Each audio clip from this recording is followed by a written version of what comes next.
Sounds True presents The Field with award-winning author and investigative journalist Lynne McTaggart.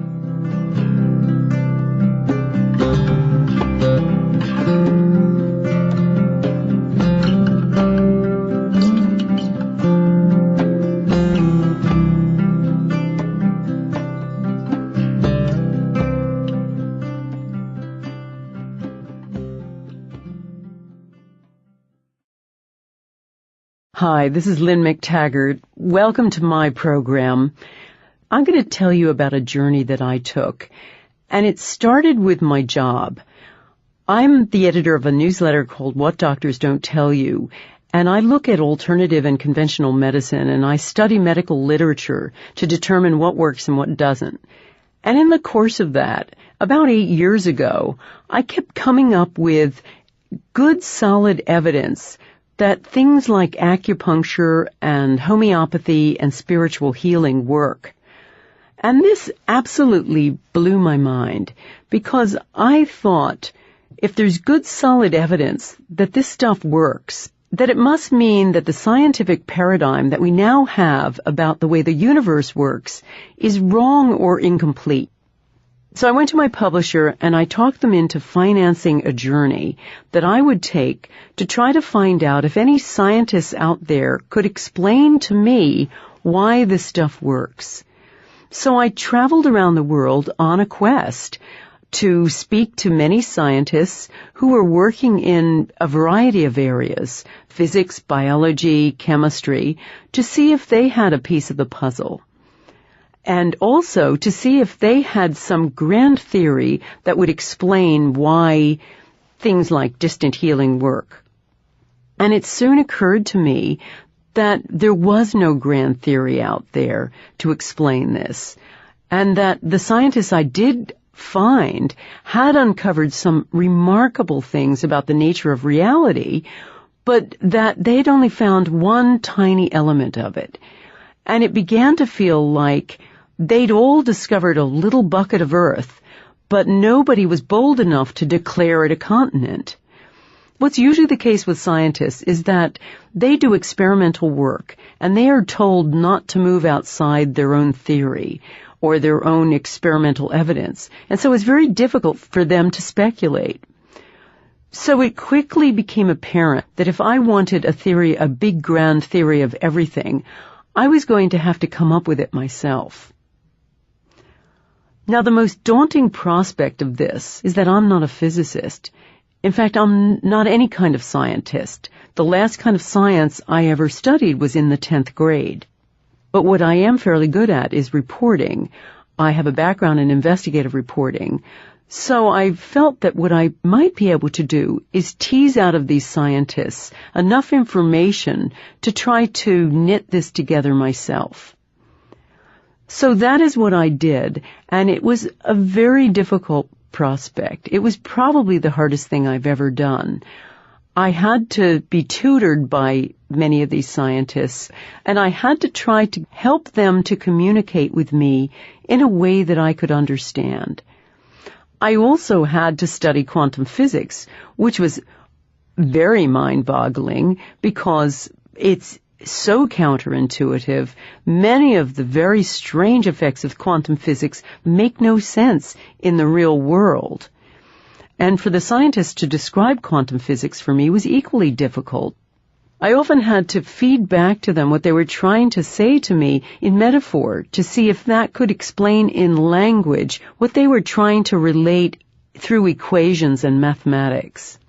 As I talked to the scientists, as they tutored me in quantum physics, what became apparent to me was that quantum physics as it's now constructed looks at the very, very tiny or the very, very large in terms of the universe, but doesn't look at the human element. In fact, humans are left out of quantum theory because the current view is that the human body, anything living, does not have a quantum process within it.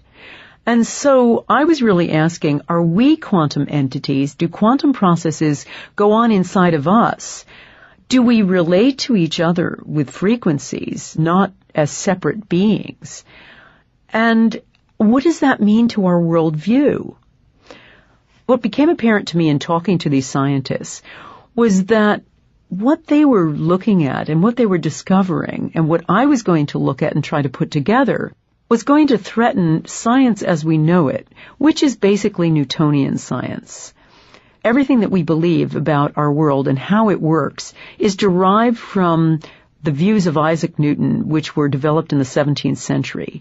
And these views basically paint a world that is very well behaved, that works according to very fixed rules, but that is also a world inhabited by separate objects in space and time. And from those theories about this well-behaved universe, we've constructed a worldview of the separate.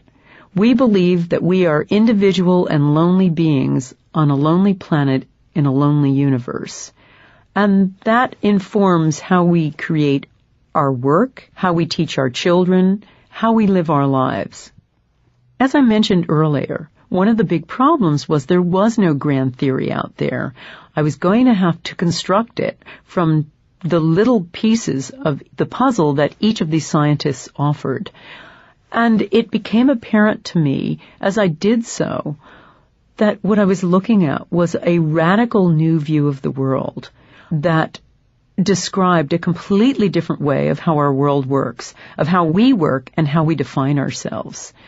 It came about from frontier scientists who had asked a couple of questions that were important about what hadn't been completed in quantum theory. They also asked the obvious question, why are there two kinds of physics? These days there's the physics of the small, which is the physics of quantum physics, and the physics of the very large. That's the big observable world out there. And most physicists are content to believe that quantum particles behave one way when they're on their own as a tiny particle, but behave entirely differently as a part of a collective whole, as a big thing. So these scientists were brave enough to ask those questions. Can nature be this messy and redundant to have two kinds of physics? They also were looking at things like, what is consciousness? Where is it? Is it in the brain? And they wondered about our role and the role of consciousness and whether it can extend out and affect its world. And later in this program, I'll be looking at the individual contributions of these scientists. I realized in trying to put all their material together that I was looking at a new paradigm of the universe that was underpinned by a dynamic cobweb of information encoded in an energy field that connected everything in its invisible web, and that the universe existed as a relationship. It wasn't a collection of individual things on this lonely planet in this lonely universe, but it was about things affecting other things at every moment. I also realized that we, as conscious beings, were at the very center of this process as creators of our own universe, and that maybe there wasn't an out there anymore, that out there was all part of me, and that we were all an integral part of this information exchange. The other question they asked concerned the so-called observer effect in quantum theory. And this is the well-known effect in all quantum experiments. It has to do with the fact that quantum particles are not one set thing. Any quantum entity is all of its possible selves all at the same time. It's a little bit like something being, instead of an individual seat, the entire stadium. Or it's like looking at yourself in a hall of mirrors. It's all possible selves all at the same time. And all quantum physicists know that this unreconstructed thing becomes a set thing as soon as someone observes it or takes a measurement. But few scientists ever ask the question of whether or not the observer effect occurs in real life. Does this mean that all of reality exists in this kind of unconstructed state and that we create our reality as we observe it? This was a really difficult process for me because it was like pulling a little piece of string and finding a bit more and then going a bit further and a bit further. I would start with one scientist and he would tell me some pretty amazing things, but then there'd be a lot of other questions I would have from that, and I would have to think a bit more about, well, okay, where does that lead me? And then I would have to follow on from there and say, right, and how does that work in the human body? And then if that's the case, what does this mean about cell communication? Or what does this mean about how our brains work? And is the mind encased inside the brain, as most neuroscientists would say? And what does this mean about our extended human potential? And so it became more and more of a string-pulling exercise until I felt I had enough material to start assembling it. The other really difficult thing about this was that these guys talk in code. If you've ever talked to a quantum physicist, you'll understand that their method of communicating with each other is through math. They write equations. And so for them to say this in language that's understandable to a non-scientist like me was very difficult. I had to, in many cases, talk to them in analogies. I'd have to say to them things like, if I understand you correctly, it's like this, and I would create a metaphor, and they would have to say, yeah, it's a bit like that. And so that's how we got to talk to each other. We talked to each other in metaphors. But I was also conscious of being a non-scientist. I am also a very careful reporter, and I wanted to make sure what I was saying was correct. So when I finished writing, I sent the relevant portions back to all of the scientists to carefully check to make sure that what I'd turned into plain layman's English was also correct. One of the first things I had to think about was how to start and where to start. And many people that I came across all pointed to Edgar Mitchell. Now, Mitchell is an American hero and a celebrity. He was the sixth man on the moon and one of the crew members of Apollo 14. He narrowly escaped being on Apollo 13. And in fact, if you've seen the movie, he was the guy in the simulator who helped to bring the module back after it had had its fire. Mitchell had an experience, and his experience really informed me about what I was looking for, because I hadn't even known where to start, or when I was first doing this, I didn't even know what I was looking for. Mitchell had had an amazing experience when he was in outer space and coming home from landing on the moon. He was in the little Kitty Hawk, which was circulating around, and he was looking through the window, looking at Earth. And while he was there, he had this, what could only be described as an epiphany, a feeling that he was reaching out through the cosmos, and every molecule in his being was connected with everything else. And he felt himself extending out, almost like he was extending out through the window. And he had this image and a total sense of connectivity. It wasn't a spiritual feeling. It wasn't like he'd seen the face of God. He just had this utter sense and certainty of connection. And that, for me, was the kernel of the whole thing. How to find a science that could describe this connection. I was certain that he was right. It was the only way that something like spiritual healing or homeopathy could work. A science that could explain an invisible connection between things. And it was just trying to find a mechanism for what Ed Mitchell had experienced that was the first thing I had to think about in my journey. So I had this idea that I was looking for something, some mechanism for connecting everything in the world, and I didn't know what that might be. And then one scientist just told me as an aside, oh, you must go speak to Hal Puthoff.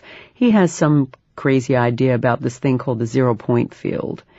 So I phoned Hal. I didn't get a chance to meet him until the following year when we both met in England. That was one of the interesting things about this research. I met people all over the world, and many times, because I live in London, we had to meet at a third country. Hal was an incredibly mild-mannered character. He reminds me of a Clark Kent, one of these people who is very phlegmatic on the exterior, and that posture, in a sense, conceals this amazing, boiling inner world of lateral thinking. He's just one of those classic explorer scientists who thinks about, well, what if, and uses what if to ask the most outrageous questions.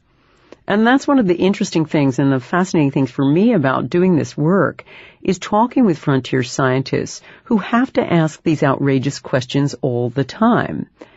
What if stones fall from the sky? What if you can lift giant metal things and make them fly? That's what propels any kind of advancement, that ability and willingness to ask an outrageous question. And with Hal, the outrageous question really came about during the 70s when America had an oil crisis. His benefactor, Bill Church, had run out of gas and was so angry about it because he had run out of gas on one of those days when you couldn't get gas unless, your license plate had a certain kind of number on the back. So he was fuming, and he spoke to Hal and just said, well, what else could we do besides fossil fuel? We need to find an alternative. And that question set Hal off on a really interesting what-if exploration, which was just to say, okay, what else could we do besides fossil fuel? And he thought of all the usual suspects, things like solar power. And then what came to mind was a thing that physicists know about, but have more or less discarded or ignored. It's this thing called the zero-point field. And what it is the energy produced by an energy exchange between subatomic particles. All the subatomic particles in the world operate by passing energy back and forth, almost like an endless game of basketball. They send a basketball over to another particle, the other particle sends it back. And so it goes on between all the subatomic particles in all the things in all the world. So you can imagine how many basketballs are going back and forth. That energy exchange produces little virtual particles that just last for a blink of an eye. But that kind of back and forth energy exchange creates so much energy that if you were sitting a yard away from me, the energy between us would be so much, it'd be enough to boil all the oceans of the world. So that's power, and it occurs in empty space, or so-called empty space. To Hal's mind, this field, and it's a field is like a matrix. It's the mothership, a medium for things to go through. So Hal realized that if he could extract energy from this field, he would have what he called a cosmic free lunch. He'd be able to just have empty space power things. And he started thinking, well, this is not only a great way to power automobiles, but it's a wonderful way to power spaceships to far-off galaxies. Because at the moment, if we were to try to do that, we'd need a rocket as big as the sun to carry all the fossil fuel that would be required to take us that far. So Hal started really thinking about this and working on it. And he actually worked out mathematically, which is how physicists do things, the fact that if you factored in the zero-point field, you could explain all sorts of things that have bedeviled physicists for the longest time. Things like how inertia works or how gravity works. Those are big questions that physicists have never been able to provide a real proving of, a real explanation for. And suddenly, if you factored in the field, it all made sense. The field isn't anything that's mysterious to the ordinary physicist. They've known about it for years, ever since the development of quantum physics, but they've more or less subtracted it out. They figured because it was ever present, it didn't count. They do a thing called renormalizing it. by getting rid of the field, their equations start working. They don't have to go on to infinity. So Hal thought, well, hey, maybe the field is the whole point of the story. Maybe what they've been subtracting out is the whole important bit. So he started thinking about this, and then he also realized something almost as a sideline, because Hal is a frontier physicist, but he looks into questions of astrospace and things like that, but he's a very orthodox physicist. So these were just things he was contemplating in his more private moments. He kept thinking, well, there's a metaphysical implication here with the field, because the field as a mothership of all energy produced from quantum particles in the world, the field is almost like a repository of all information. Because the important thing to know about quantum particles or quantum waves, because a particle is also a wave, is that it's an encoder of information. When two waves bump into each other, they exchange information, so they take on the information of the other. So if you have that in a giant field, you have almost like a shadow of the universe. You've got all the information that's ever been. So Hal started thinking, well, gee, maybe you could manipulate this field. Maybe we could send certain information out to it. And there was also a bigger implication, which was if the field is connecting everything via their subatomic particles, then at the nethermost level of our being, we must be connected with everything else in the world. Hal also had some private thoughts about the field.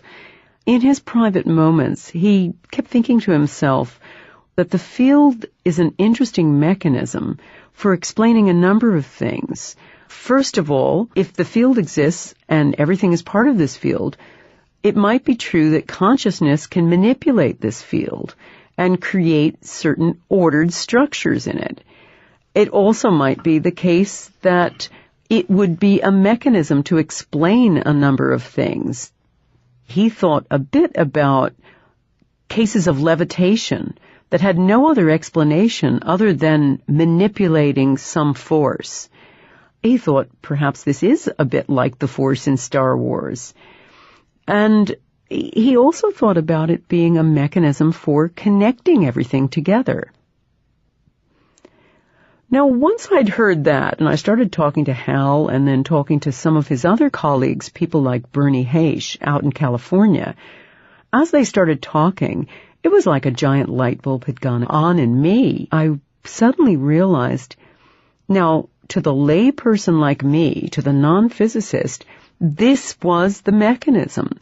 This was the perfect explanation for how things like spiritual healing and homeopathy and acupuncture could possibly work. Here was the way that we would all be connected, that information from one set of thoughts could be sent to somebody else and have it affect them instantaneously. So I realized with Hal, I had found my mechanism. I had found a way to describe how this worked, and I then had to just see if everything else could fit together with this. One of the problems, though, having to do with quantum physics the way it is now cast, is that according to most orthodox physicists, quantum physics only applies to the non-living. Biological systems of any kind, any living systems, including us and plants and anything else like that, supposedly don't have quantum processes in them. So for my theory to work, it would have to mean that I'd have to find information and evidence that we and every other living thing are also a quantum process. So that became my next search. So if Hal was right, and this field was going to connect everything we were connected with too, it would have to be the case that our subatomic particles were also swapping energy with the field, and that our consciousness, our minds were also communicating through frequencies, and our body's somehow talking to itself and the rest of the field in terms of quantum processes too. And the problem I had was that no orthodox physicist was saying this was going on. So I wondered, well, I don't know how I'm going to prove something like this. So in discussing with some of the scientists, they pointed out fairly late in the game that I want to speak to a guy called Fritz Albert Popp, who's in Germany. So to find Fritz, we corresponded, and then I met him in northern England during a conference that he was attending. And when he started speaking, I realized that everything that was suggested by the field was definitely the case with his discoveries. Fritz was, again, an orthodox physicist. He was very interested in light. Some 30 years ago, he was playing around with light, and he found that certain substances that were carcinogenic, when he shined ultraviolet light on them, they would take that and they would scramble the frequencies. Something in them were frequency scramblers, and he was puzzled by this. And then he started thinking about some other processes in the body, and he kept thinking, well, maybe this is what causes cancer, that these things mess around with our own frequencies. But, of course, to have an effect, it would mean that we somehow had light in our bodies, that these chemicals could change. So he presented his material, and he was completely laughed at because people said, well, there is no light in the body. So he was working with one of his students who was particularly good at creating equipment, and he said, well, okay, you can work with me if you can find light in the body. So his student, Bernard, created this strange contraption that he claimed could count light photon by photon. Now, a photon is the tiniest particle of light. It is to light what an electron is to an atom. It's just a tiniest particle of it. And Bernard got this machine together that actually could count these photons. So when they started putting potatoes in and cucumber seedlings and little living things like that in, they discovered, lo and behold, that there was this tiny current of light coming out of these living things. And it was just astonishing to them. But Popp began to think about this and figured this must be a really important mechanism in the body. It must be the way the body talks to itself. It might be the central conductor, because that is one of the big problems we have now in biology, and that hasn't really been addressed in orthodox biology, is who orchestrates all the processes in our body. I mean, think about the millions and millions and millions and millions of cells in our body, all manufacturing all sorts of things all at the same time. I mean, the typical body is like a manufacturing plant covering most of the United States. That's how much is going on all the time. So Popp thought, well, maybe this light is being sent out of some central place and it's telling our bodies what to do all the time. It might also be able to explain another thing that's been a great conundrum for physicists, which is how little cells take shape. Because when we think of ourselves, when we're first conceived, we're just a single cell. And that starts differentiating very, very quickly. And certain cells know to become arms, and certain cells know to become legs. So Popp thought, well, maybe this is the way that the body tells itself to differentiate. So he started looking a bit more, and he found, lo and behold, this light was mainly coming out of the DNA of the cells. This DNA was like a little radio station beaming out instructions. He also began to study it in human beings, and he found that there were certain periodic changes that were going on, that there would be different levels of light on different days, and also different levels depending on how healthy the person was. So if somebody was very healthy, they had a certain constant level. If they had multiple sclerosis or something like that, they might have too much light. They might have too many emissions. If somebody had cancer, it was like their light was going out. They were sending out too little light. So Pop realized that this had a great function, but it might have another function too. And he wanted to see whether or not there was any kind of communication going on between organisms. He carried out a number of studies of what he was beginning to call biophoton emissions, a nice big sciencey term for this little current of light going on. And he discovered that things like fleas or other plants were signaling to each other all the time. They were sending information that was being picked up and replied to by another organism. And that this was going on all around the environment. That an egg was communicating with its shell. That a string bean, when you cut it in half, one part would start communicating with the other. That fleas would talk to each other in distance. And they were all communicating through this light. So once again, this said to me that, first of all, we were a quantum process, that we had these kinds of quantum things going on in ourselves, but also that this was a very, very highly ordered kind of light. One thing that Pop discovered that was quite amazing, according to ordinary physics, is that this light was highly coherent. Now, coherence is a weird term in physics, and I nearly wanted to cry trying to figure out what it actually meant. Pop had to spend a lot of time tutoring me into understanding it, and even then I had to use metaphors to really explain it. So one of the metaphors I like to use is, it's like a well-rehearsed marching band.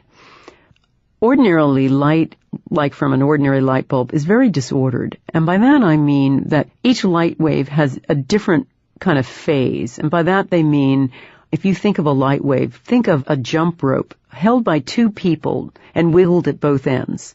And so you've got a wavy line, almost like a sideways S. And if two waves are in phase, that means they're both waving up and down at the same time.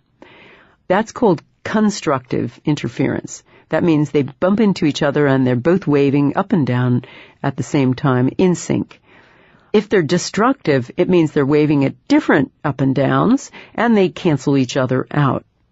Ordinarily, with a light bulb, a lot of the waves destructively interfere, so they cancel each other out. With a coherent system, though, all the waves are waving in sync, like a well-rehearsed marching band, as I say, or even a bit like an orchestra. Each retain their individuality, but they together contribute to the collective sound. So this kind of coherence has only been discovered in systems that are cooled down to a few degrees below absolute zero. Really cold, special conditions. Those are the only ways that physicists these days have been able to see this with our current instrumentation.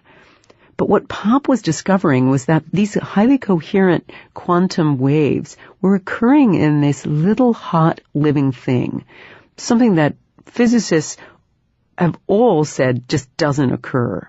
He realized that this kind of remarkable property of coherence, which allows for much greater communication, much stronger effects, occurs in biological systems.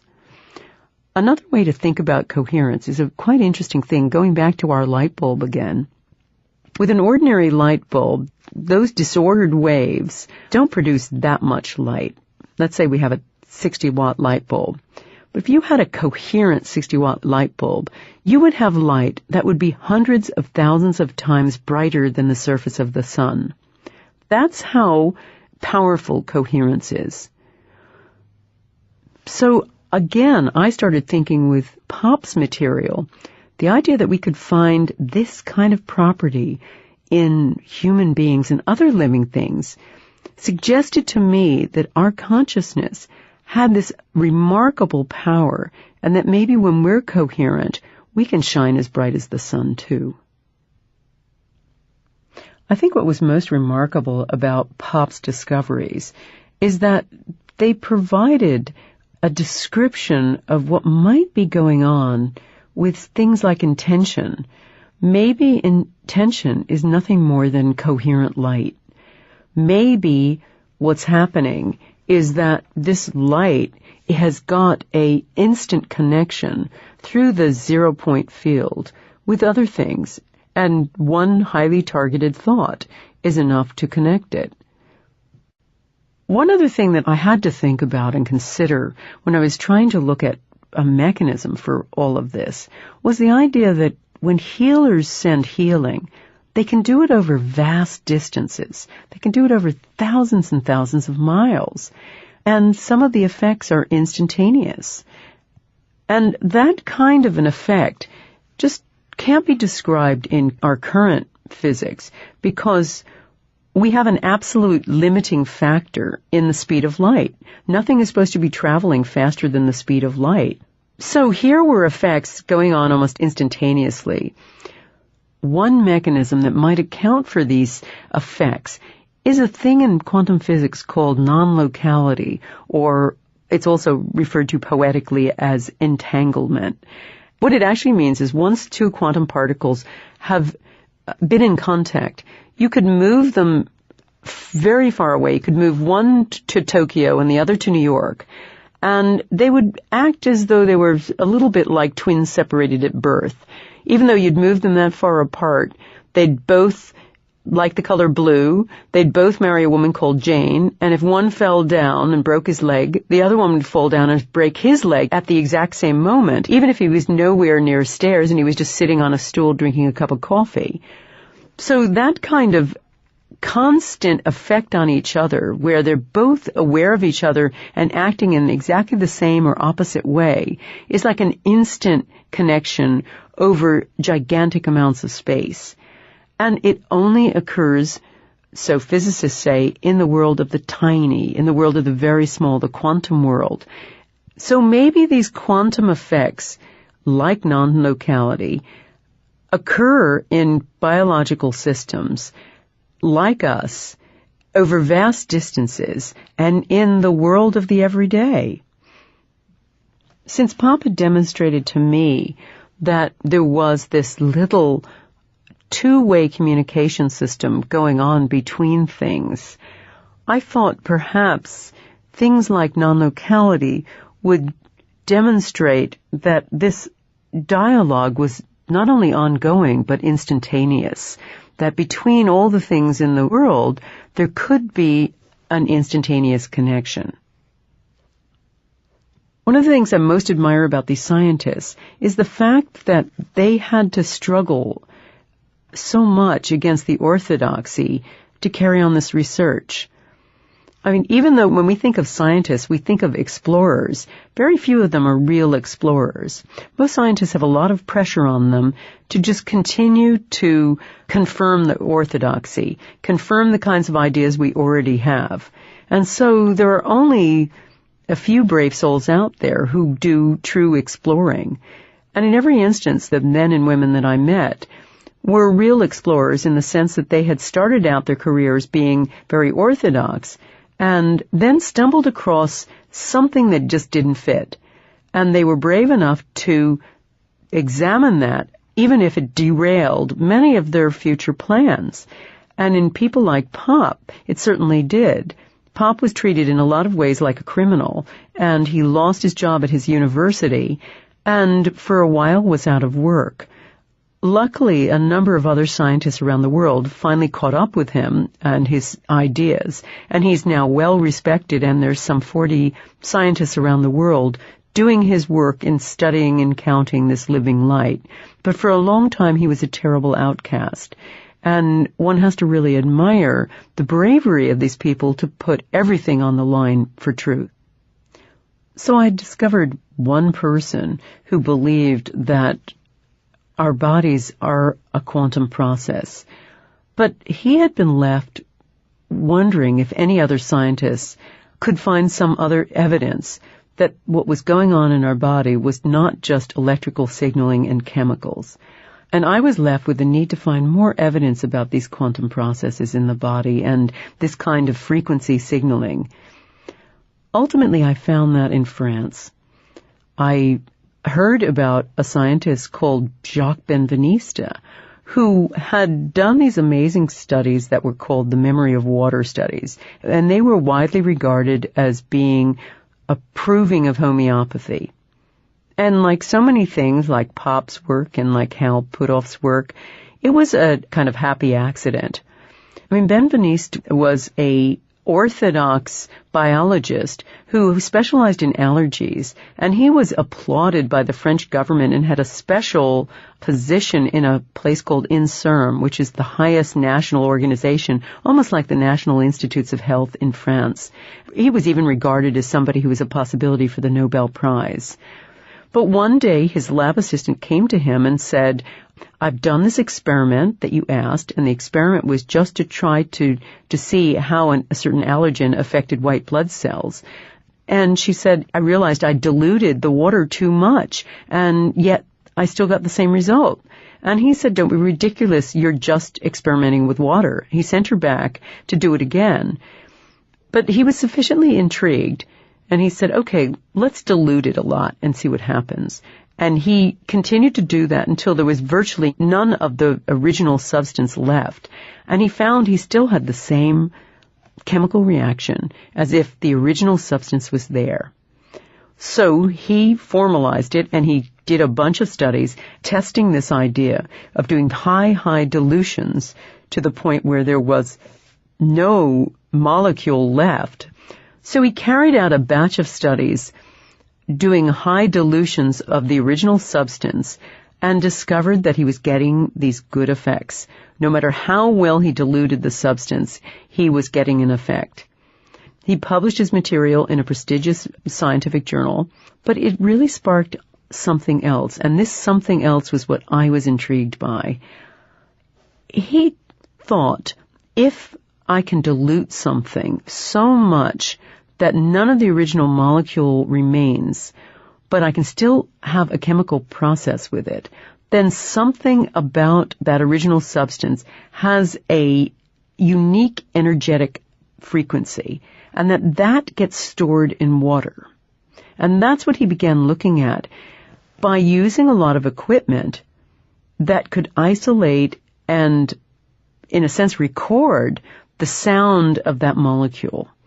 And he found that it was true that each molecule had its own signature frequency, and that these were likely to be the thing that was driving the body's processes. And he was able to make these recordings and then play them to another chemical, and the chemical would react as though it was in the presence of the other chemical. And he even did this with some very dramatic and flamboyant experiments. He tried taping these sounds and sending them across the internet via email to one of his colleagues. He tried another kind when he recorded it on a floppy disk and sent it in the post. So he understood that these frequencies are likely to be the main communication system between the cells of our bodies, and that once again, the cells of our body were talking to each other, not just through chemistry, but through quantum waves. I think what was important for me about all of this was understanding that what was going on in our body was a complex kind of communication system powered by frequency and not chemistry. And this makes a lot of sense if you think about the usual chemical reaction in a cell. Every cell in your body is like a swimming pool, and inside there are little chemicals that are the size of a couple of tennis balls. And for them to have a chemical reaction, you'd have to have those two tennis balls bump into each other in the swimming pool. So you can see how long that's going to take, and it certainly doesn't account for the instantaneous reaction that goes on in our bodies every time we experience, say, an emotion like joy or upset. We have an immediate cascade of effects. And this kind of idea of frequency made much more sense to me. And it certainly gave me more evidence for how this might account for our connection via this field, that maybe we were having a dialogue inside our bodies and outside our bodies at the same time. From Benveniste's material, I also realized that all frequencies may not be equal, and that each of our interactions may create a different relationship to enhance or detract. I discovered this through some really interesting information from Benveniste about a robot he had been using to carry out his experiments. A lot of his work had been replicated by a number of other labs, but Benveniste wanted to ensure that they did it properly, so he created a robot to carry out the experiments so it would be completely automated. But he found that with this robot, it would mostly work perfectly, except in the presence of a certain lab technician of his who was a woman. And this was very funny to me because Benveniste was a charming chauvinist when I met him. And he was of the opinion that it would be criminal not to flirt, as a Frenchman. So he was a charming and harmless chauvinist. But he found that there was a problem with this one woman. And in his mind, he said, cherchez la femme, look to the woman, that she is somehow a frequency scrambler. So he thought, well, maybe I need to put an electromagnetic shield around this robot and then it'll work. But when he did, the robot stopped working altogether. So he thought, well, maybe some people detract from this robot, but other people also enhance it. So he got hold of the guy who had actually built the robot for him, and he said, you stand in front of it. So he did, and the robot worked perfectly. So Benveniste decided to try one more thing, since he'd found that water had been so good at recording these frequencies. He had the inventor hold a little vial of water in his pocket, and then he took that vial, he put it next to the robot, he put the electromagnetic shield around it, and from then on, it worked perfectly 100% of the time. Of course, this kind of information also told me that even computers feel us, and that we have an effect on even inanimate things around us. I certainly find that I have an effect. If I'm in a bad mood, I start breaking every machine around me, and I have even been escorted off of the premises of my own company when I start breaking computers and photocopiers. Benveniste was another one of those scientists who had suffered at the hands of the establishment just for pursuing a novel idea. And it was outrageous for somebody of his position. When I went to see him, I met him at a Portakabin, and that's where he was operating. He'd been drummed out of INSERM. His material was held up to ridicule in the scientific journals, and he had to carry on with his scientific investigations with private funding. But there he was determined to carry on with his research. And he had some going there while I was there. He was doing some work on guinea pig hearts. So he was another one of those brave people who understood that he'd uncovered something incredible about the nature of the universe, and it would have been criminal for him to not carry on with it. So far, I had a medium, the zero-point field. I had a lot of evidence that there were quantum communications going on in the body, but I had no real definition of what consciousness might be, and certainly that was the real sticking point. How did this all work? Where were these instructions coming from? If a healer wanted to send an intention to someone else, where was it coming from? I realized that what I was going to have to start looking at was brain research, and somebody again suggested that perhaps I talk to Karl Pribram. I thought this might be a difficult situation. He was not an easy person to get hold of, and he didn't like talking to reporters. But I heard that he was going to be in Liège in Belgium, and I went to a mathematics convention just so that I might bump into him. I hung outside the convention, and as he came out, I introduced myself, and I guess somehow we made some connection, because from there, he let me walk with him while he talked. And Karl Pribram at the time was about 80 years old, and a tiny little Einsteinian elf of a man, but a powerhouse who walked as quickly as he talked, and it was difficult for me to keep up with him both mentally and physically. But he explained as we were walking around Liège his theory and how it had come about. And it was a remarkable story in its own right, because, again, it came about by happy accident, by failure, basically. And the failure was what would be considered an outrageous experiment if carried out today.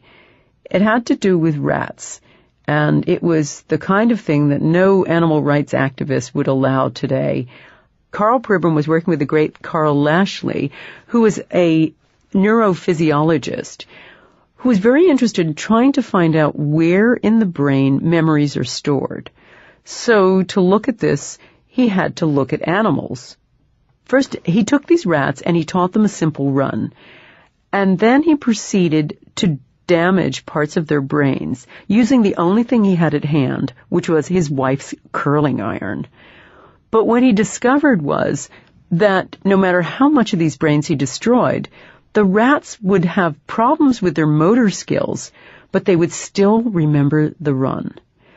And from that, he concluded, and Pribram did as well as his apprentice, that there was no precise location for memory, but that it was distributed all over the brain. So Pribram, who was a neurosurgeon, let all of this percolate for some 20 years, and he kept wondering about it. And he wondered about something else, which is, how do we perceive the world? How come the world's out there in 3D when all we're supposed to be doing is seeing a screen? When we see something, we're supposed to see it as a screen on the back of our heads in our retina. How come it's in 3D? And the answer came to him when he read a little article about holography. And that suddenly became the metaphor he was looking for. Maybe it is that our brains find information and pick it up via frequencies and translate all of that into the three-dimensional image that we see. And if this is the case, then maybe our brains are just a transducer that retrieves information from the field and then reads it out. And maybe it is that perception is just good reception at a certain frequency. He also felt that this kind of information gets transformed in the brain.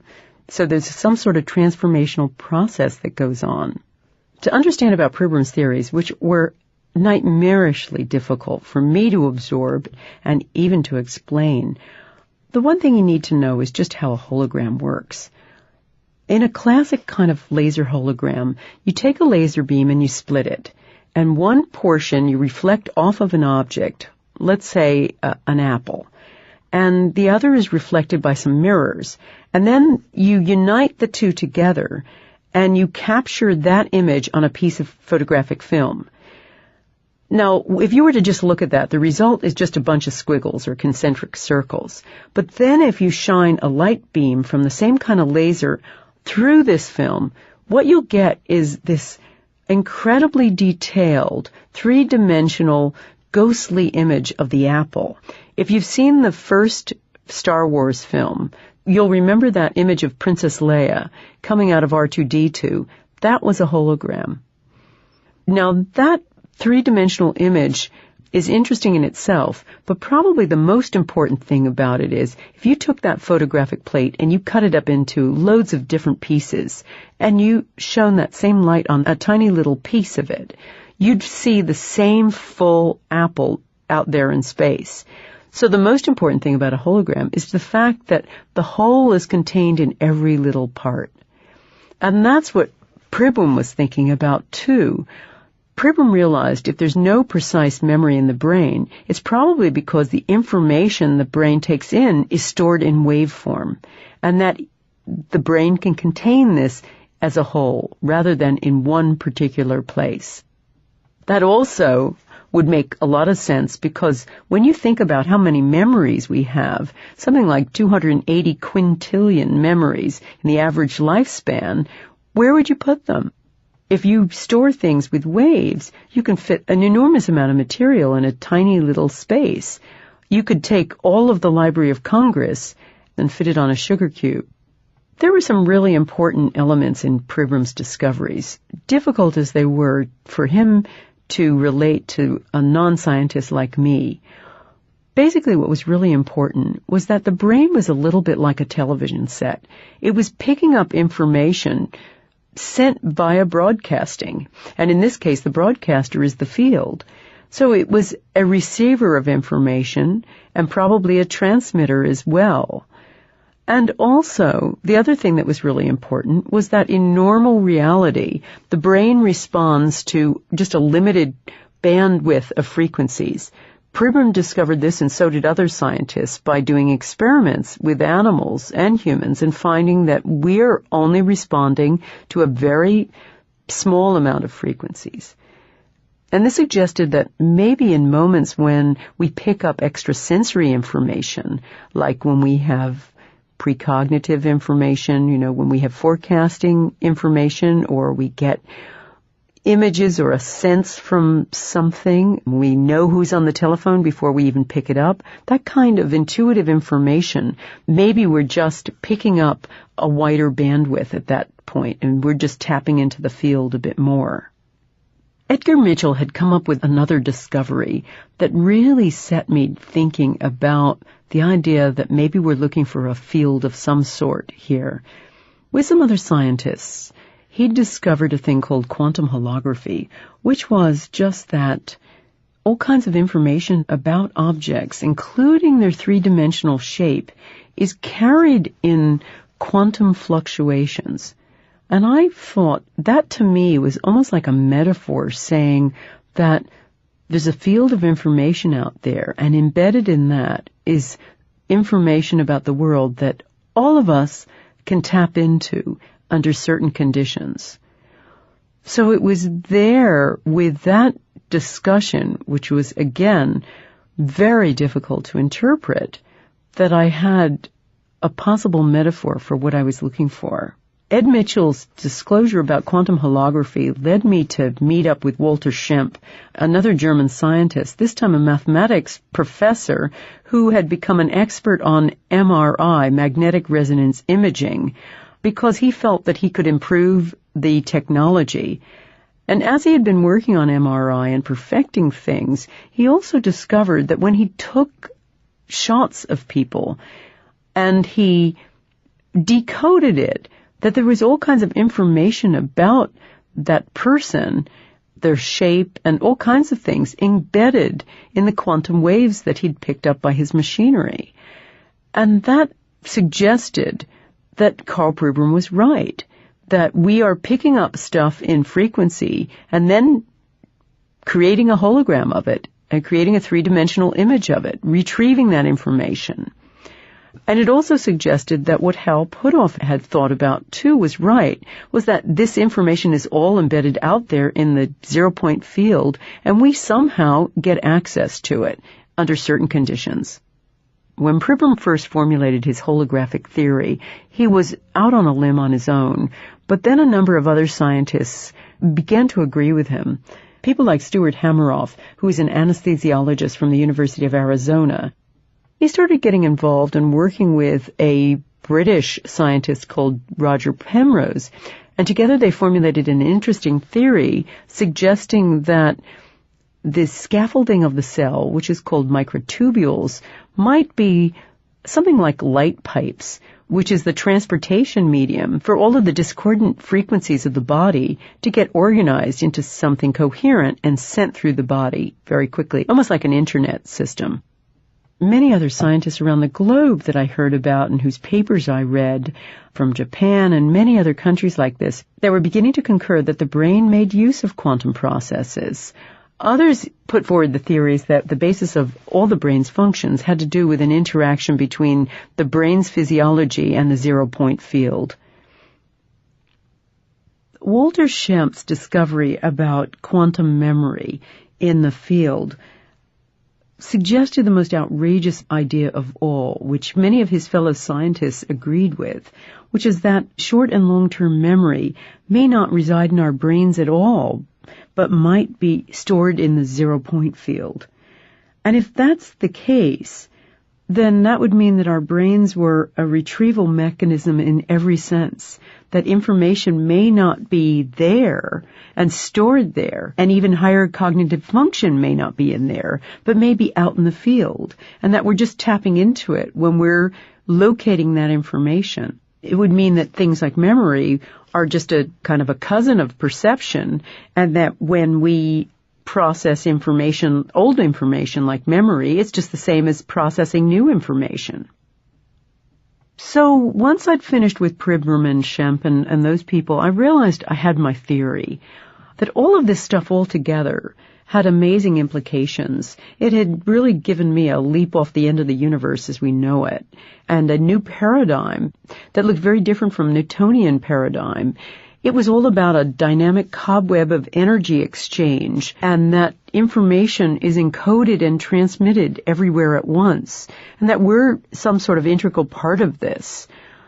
But it had even bigger implications. Aside from being a stake in the heart of this world view that we've held, it suggested two things to me.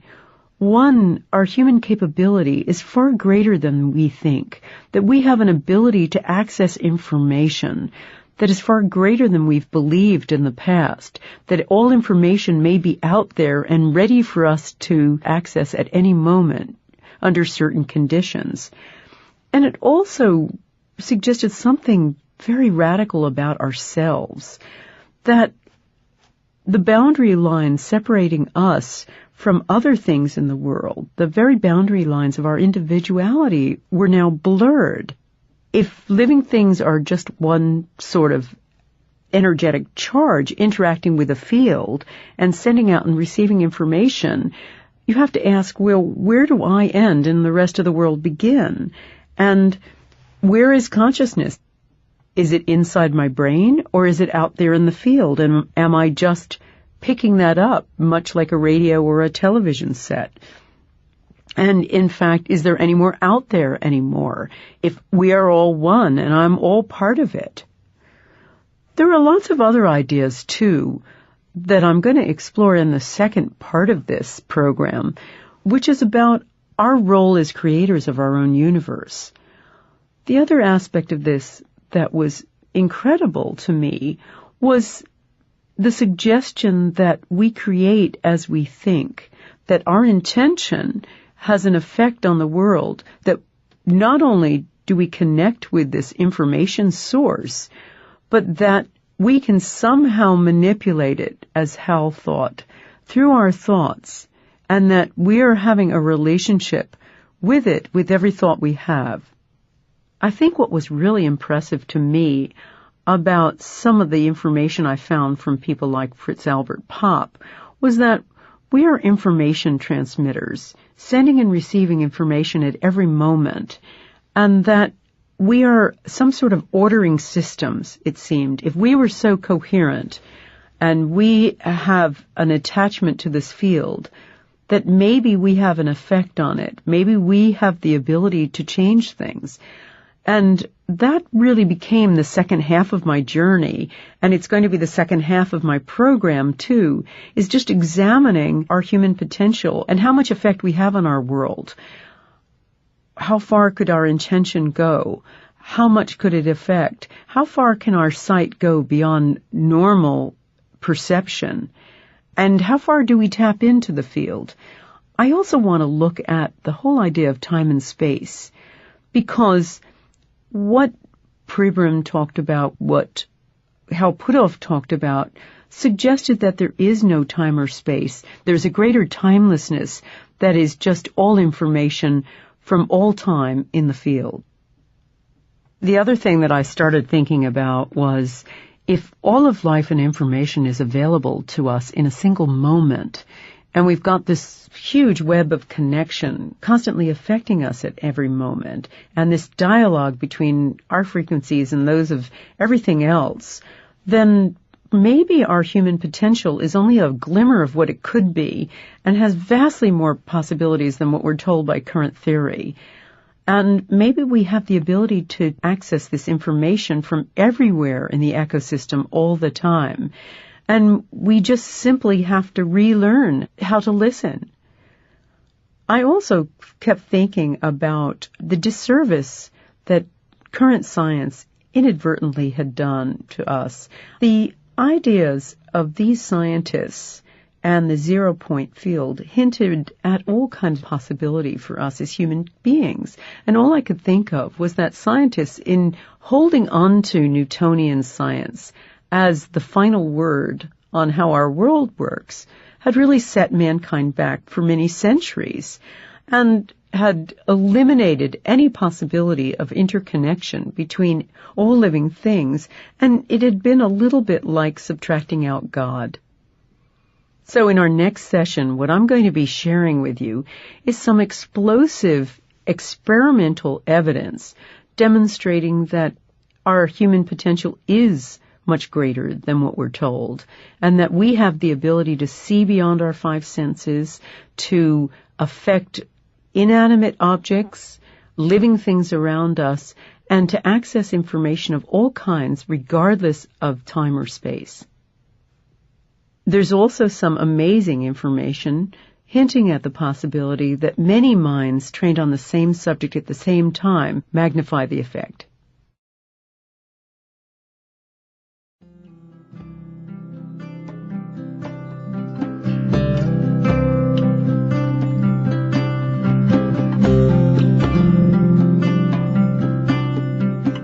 Sounds True presents The Field, Session 2, with Lynne McTaggart.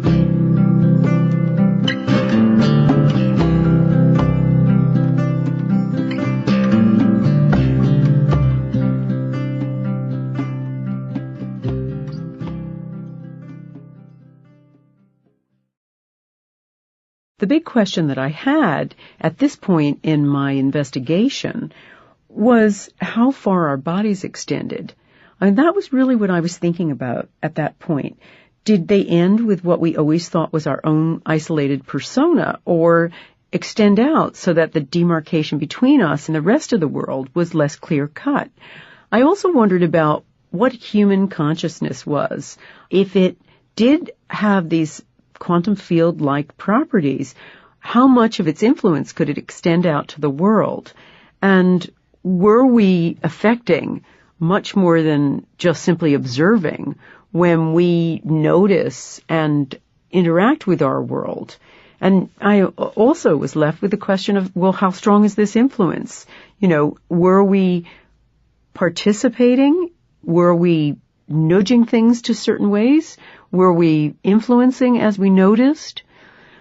So to look further here, I had to really ask the question about our involvement in observing reality. And to look further in that, I had to start with an eccentric physicist called Helmut Schmidt. He was a scientist who worked at Boeing and had a free hand with research. And he had been very influenced by the work of J.B. Rhine, who had done a lot of studies into parapsychology. But what he was interested was not parapsychology per se, but what it meant about human consciousness and the limits of our effect. He was very interested in Rhine's ESP experiments, and he thought, well, if somebody can access that information over time and space, then it must say something more about human consciousness. He was also thinking about some parapsychological studies of mind over matter, or the effects of the mind on the physical world.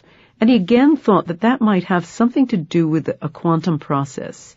Remember, at this point, scientists are saying that human beings don't have any quantum processes inside them.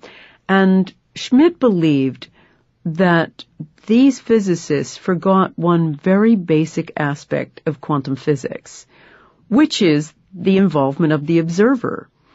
As any quantum physicist knows, a real strange element of quantum physics is that reality is basically unfinished as we know it.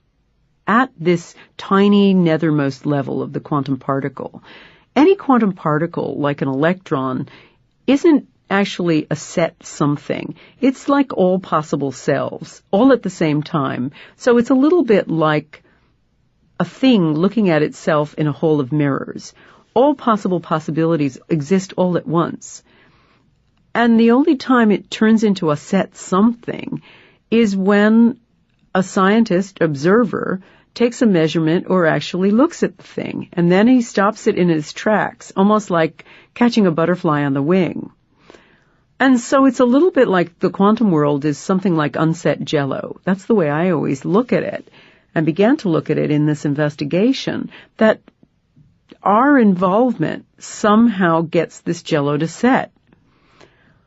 So Schmidt kept thinking, well, consciousness must produce this order out of randomness, and that our act of noticing creates reality at its moment of attention. It's us who get this Jell-O to set. Maybe reality isn't just fixed as it is, but it's fluid, and so it's open to some sort of influence. And I wondered about this information that Pop had come up with, that we were highly coherent. The highest quantum order known to nature existed in living things. So I started thinking of it as us being something like a tuning fork, resonating with other things at the same frequency. And maybe our tuning forks become infectious in a way and create a kind of domino effect on other things. So maybe we set a resonance frequency under certain conditions, and that gets other things to vibrate at the same frequency. So Schmidt told me about a number of the very rudimentary experiments he first carried out. He created probably the first random event generator. This was a computerized 20th century version of a toss of a coin. The most common random event generator is something like a computer with an image of cowboys and Indians that flash alternately. So about 50% of the time you get cowboys, and the other 50% of the time you get Indians. And because it's governed by a random quantum process, you get an image of cowboys pretty much 50% of the time and Indians 50% of the time when it's left to its own devices. So Schmidt wanted to see whether or not this random device could be affected by a human being sitting in front of it and sending an intention to change it one way or another, to change it to more cowboy images than Indian images. He created a little rectangular box with colored lights and buttons, and he had people sit in front of it and try to change the directions that the lights would come on. He found that in a significant number of cases, he could get his subjects to change the lights away from their random pattern to some sort of order, that there was some effect that human consciousness had on these machines. Now, Schmidt published his original studies using very gifted psychics. He wanted to maximize the effect on these machines. Word of his experiments filtered through to Robert Jahn, who was then the Dean of Engineering at Princeton University. Now, Jahn was once again a completely orthodox engineer who had nothing to do with parapsychology or psychic ideas. And he was amused, but not necessarily convinced, when he first heard about this through a student. But she was very persistent, and he kept thinking about this and thought, this is the way to do this. We'll soup up and refine the equipment. And that was what he could offer. He could also offer a program in an established university and create a quality program that would really look at this in a rigorous way. So he began what was called PAIR, the Princeton Engineering Anomalies Research Center, for looking at mind's effect on machine. And he created a major research program, probably the largest of its kind, to look at how our consciousness can affect the world around us. So somewhere in my travels, I went down to Princeton and I met with Bob Jahn and Brenda Dunn. And they were an amazing pair. Bob Jahn is an incredibly impressive figure. He's one of the few people I've ever met who speaks in perfect, complete sentences. And he's a real stickler for detail. So that was the real hallmark of their program. They created a program that was highly rigorous and that examined this under extremely controlled conditions. His partner in this research was a psychologist called Brenda Dunn. And John was very interested in looking at whether or not this was a capability not simply possessed by very gifted people, but by the ordinary man on the street. Brenda wanted this to be a very human lab and a human process, and so she created a real human element to their lab at Princeton. She had teddy bears all around, so if they had certain computerized equipment, she would put a teddy bear on top of it or a little frog or something like that to get people relaxed. She felt that if they were going to have an influence, they needed to be in a relaxed state of mind and not feeling like they were part of a scientific experiment. With his talents, Bob Jahn created all kinds of amazing gadgets that were all variations on the same theme. They were all REG machines. One of them looked like a giant pinball machine on the wall, and it was a load of pins, and when he'd press a button, a giant explosion of large balls would cascade through these pins and fall randomly into certain gullies created by these pegs. It was the task of the observer participant who'd be involved in his studies to try to influence those balls to go into more of one side of the pins than the other.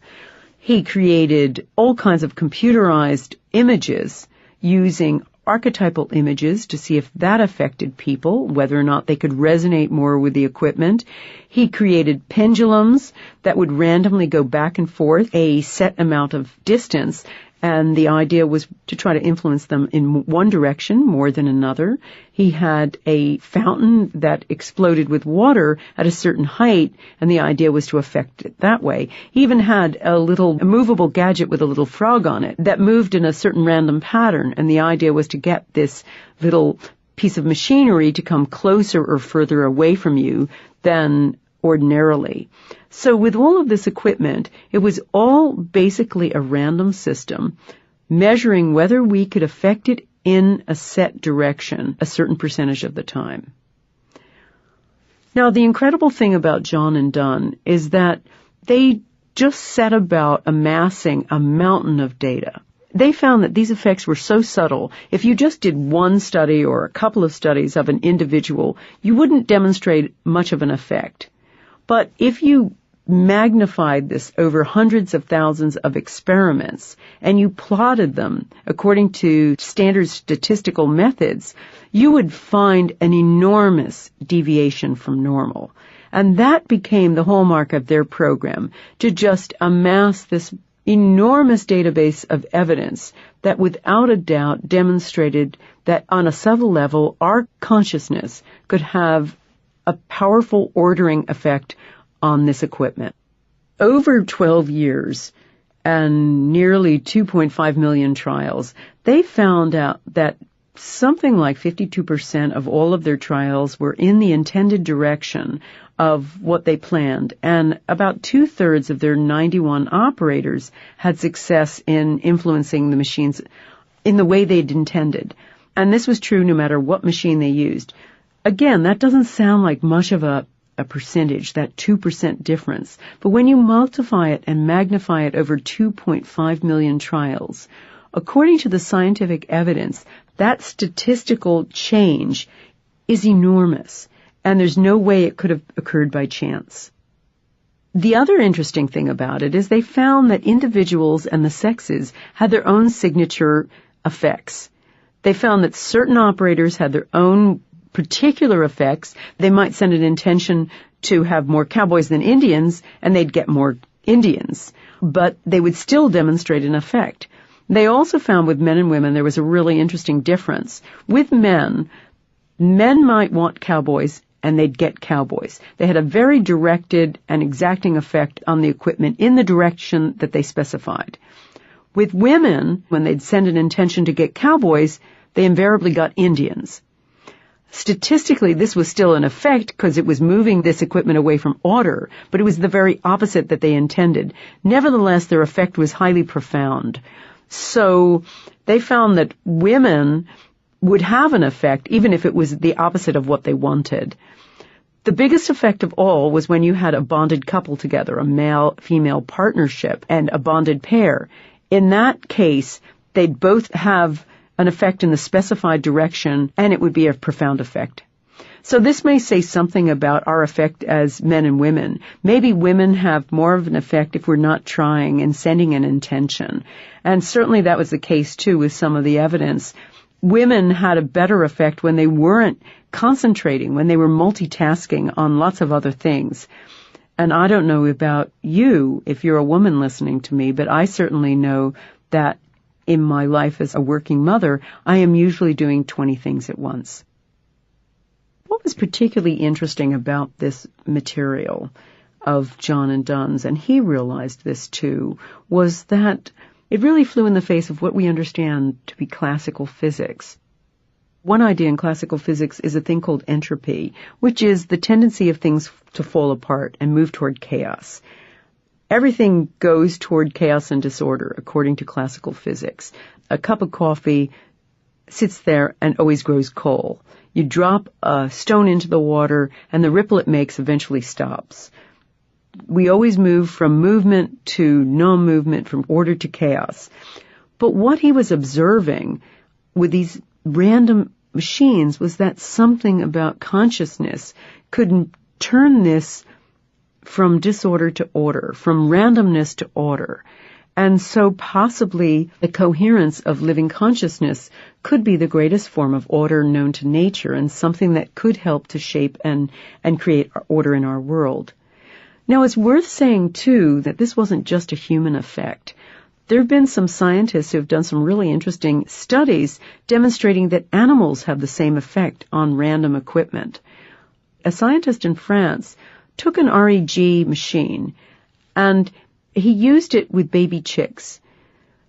Now, everybody knows that a baby chick, if it doesn't have a mother, the first thing it sees, it will imprint on, and that will become its mother. So he did this with these chicks. He imprinted them with this movable REG machine, and he moved it outside of their cage on a random course. It was just moving randomly, and he found that over time, the machine was moving closer to the cage. The desire of the chicks to be near their mother was an inferred intention that brought the REG machine closer to them. He also tried that in the dark. He put a little lighted candle on an REG machine in the dark, and little chicks don't like to be in dark. And he found that, again, they were bringing this machine closer to them in order to get out of the dark. I think the most remarkable thing about Robert John and Brenda Dunn's work is what it says about our effect on all kinds of exquisite processes in our lives. I mean, just think about one thing, which is our effect on computers.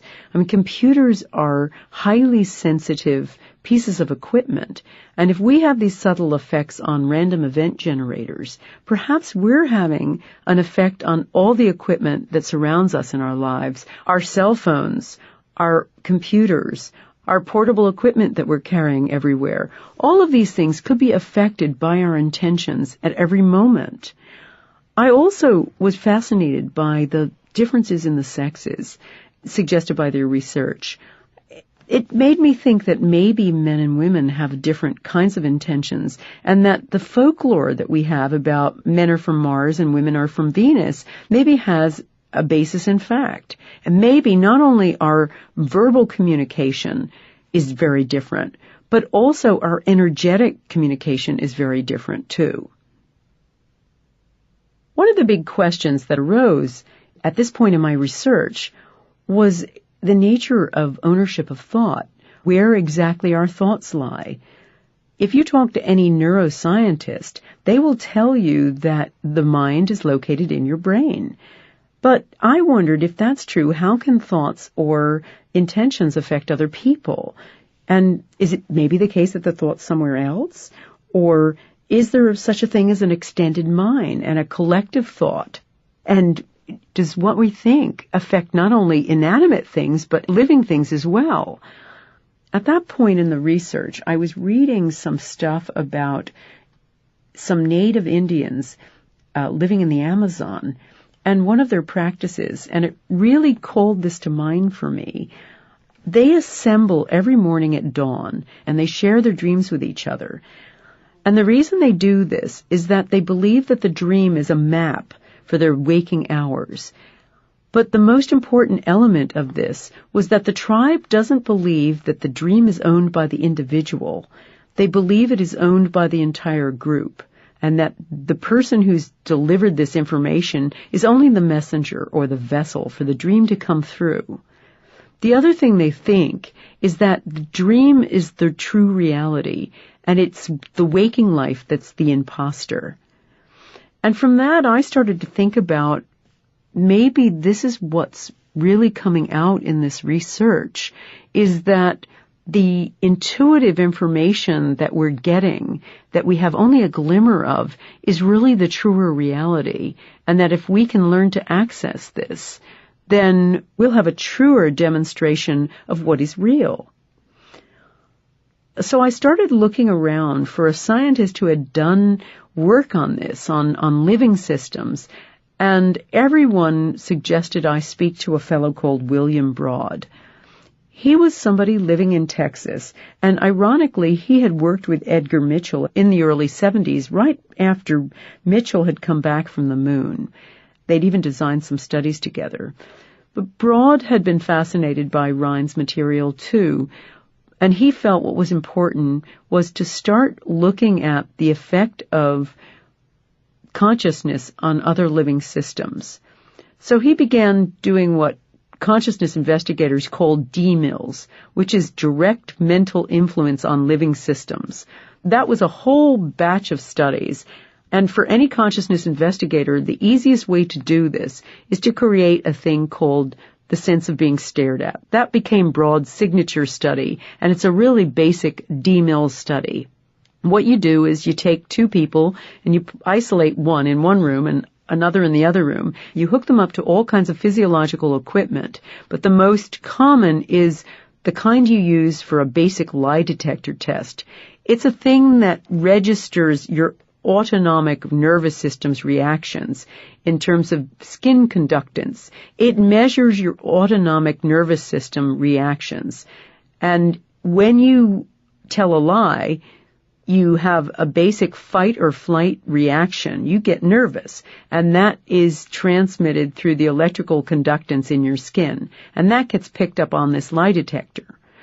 So Broad hooked up a receiver in one room with this lie detector equipment, and he'd have someone else in another room. He had a little video camera on the receiver with a monitor for the sender.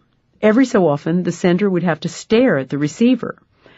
And if the receiver felt it at that time, it would be registered as an autonomic nervous system reaction on the lie detector test.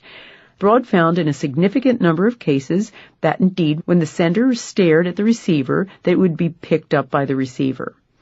So this said to Broad, and it certainly said to me, that a very basic intention, like staring, would be registered unconsciously in the body of the receiver. And it had an enormous implication.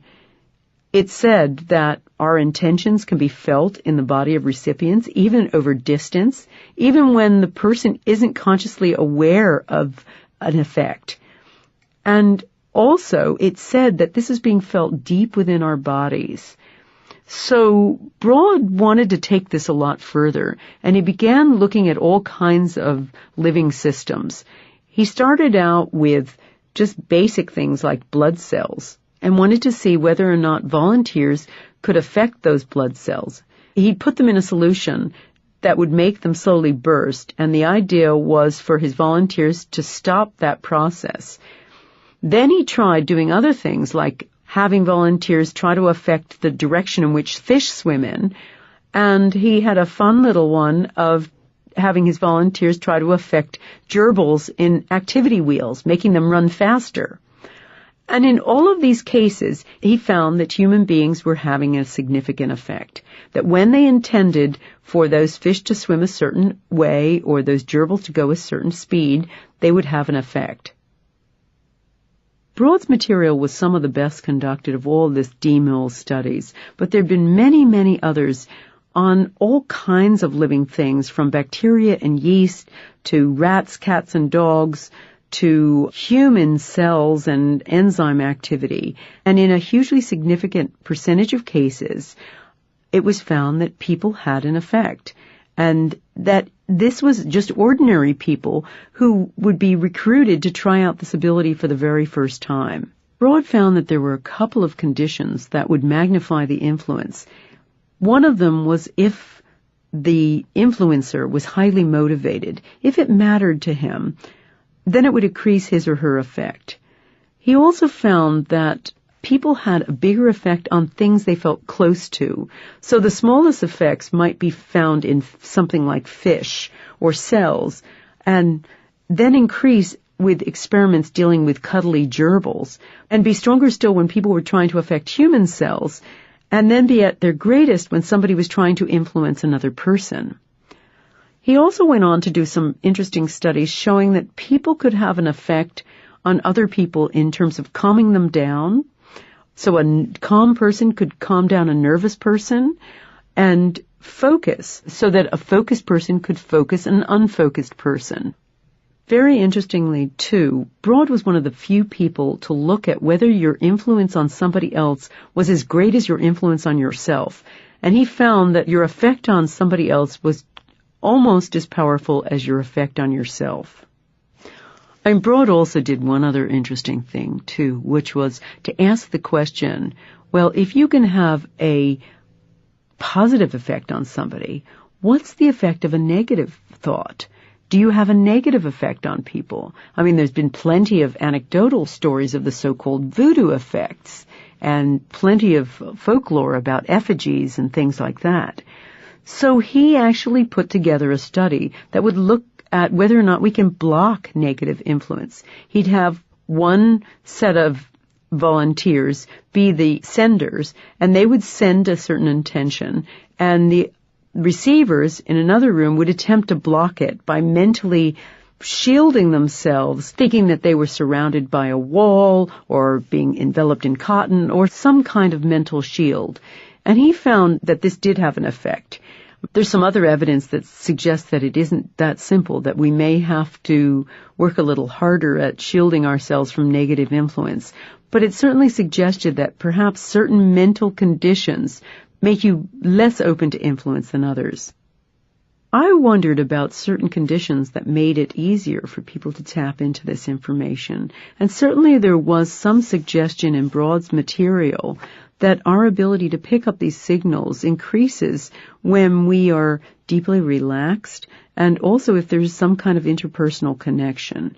I also wondered, too, whether or not it was true, as people like Ervin Laszlo have suggested, that maybe when we're picking up this information, it's a case of that bandwidth that I was talking about earlier expanding. Maybe this is what occurs during so-called psychic experiences. We just tap into a greater amount of information from the field. In fact, there's even been the suggestion that children who have past life experiences aren't necessarily reliving a new life, but they're just picking up the wrong radio reception. They're picking up somebody else's life information from the field. I have children, and I remember when they were small, they had what would be considered hallucinations. They had LSD trips all the time, and that was just their ordinary imagination. And even brain studies of children find that they are permanently in a state of what would be considered light meditation, or an alpha state, as they call it. And so maybe this is the case, that they are permanently walking around with a wider bandwidth. One other thing that came up with Broad's material that I was thinking about was, if we are constantly in relationship with everything else, if we are affecting at all time, we must need a strong community of good intention to function well in the world. So I started looking around for an example of this, and I found it in a book by Dr. Leo Gallen about a little town in Pennsylvania called Roseto. This town was amazing because it was a complete transplant of a small population that had emigrated from the same area of Italy. And so the people and their culture had been transplanted more or less in its entirety. And the town had a very kind of cohesive feeling of community. Rich lived cheek by jowl with poor, and no one was jealous, and everybody worked together and helped each other.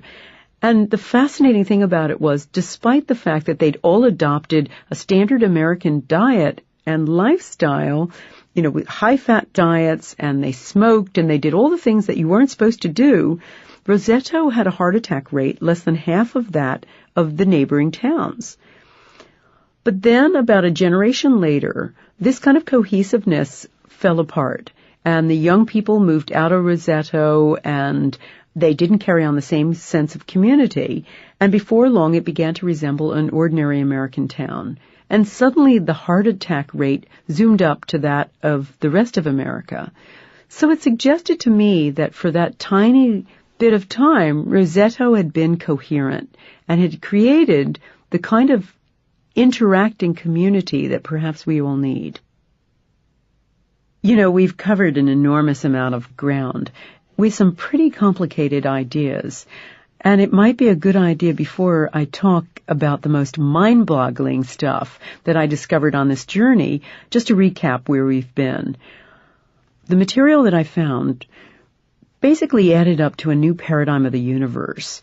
The material that Hal Puthoff had discovered convinced me that our life at its nethermost level was a dynamic cobweb of energy exchange, and that this field of information joined all of us in its invisible web, and that we are part of this information exchange, and we boil down to, at our most basic level, an energetic charge, that we are sending and receiving information all the time, and that the basic currency of the world is this relationship, this energy relationship, and that life exists only in a state of relationship and not as a state of separateness.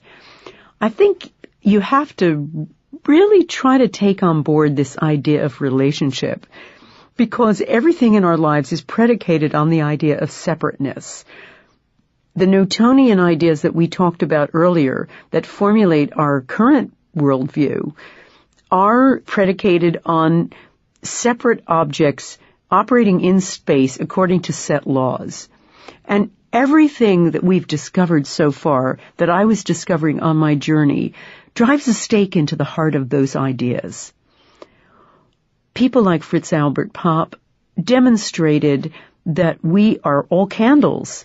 We are beaming out a tiny current of light all the time.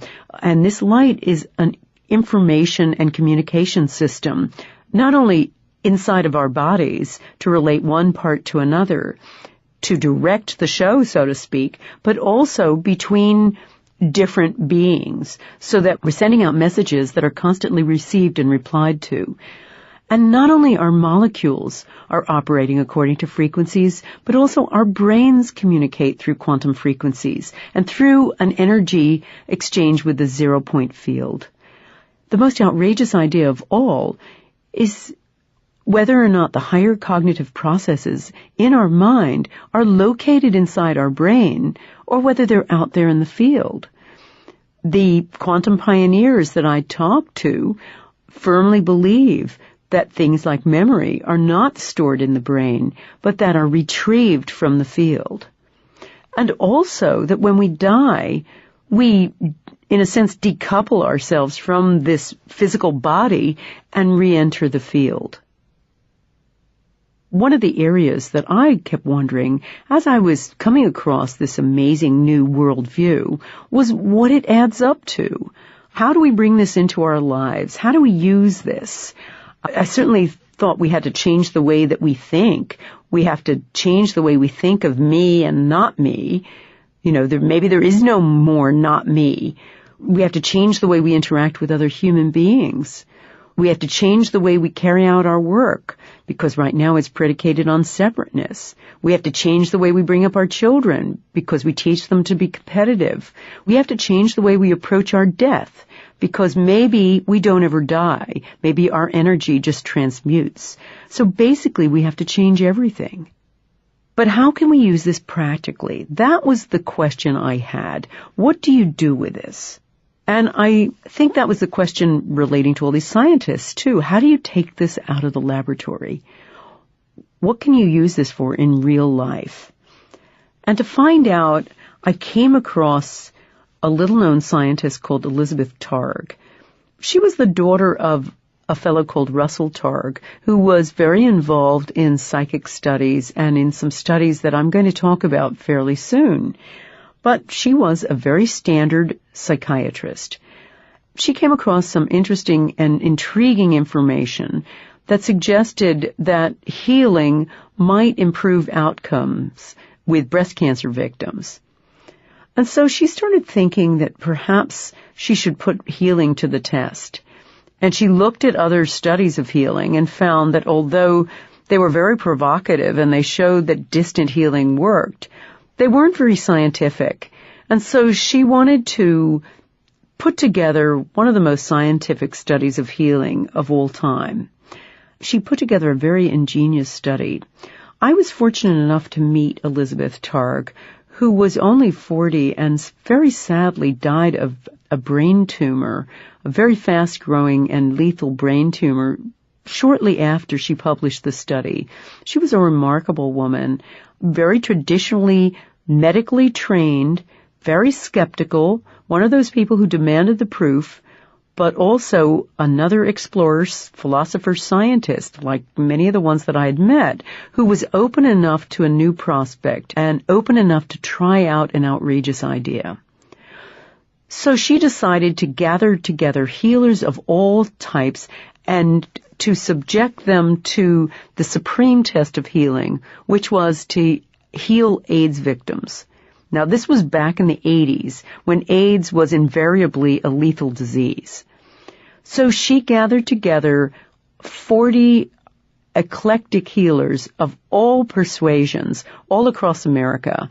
Everything from typical Christian healers to Native American shaman, and everything in between. She had people from the Barbara Brennan School of Light.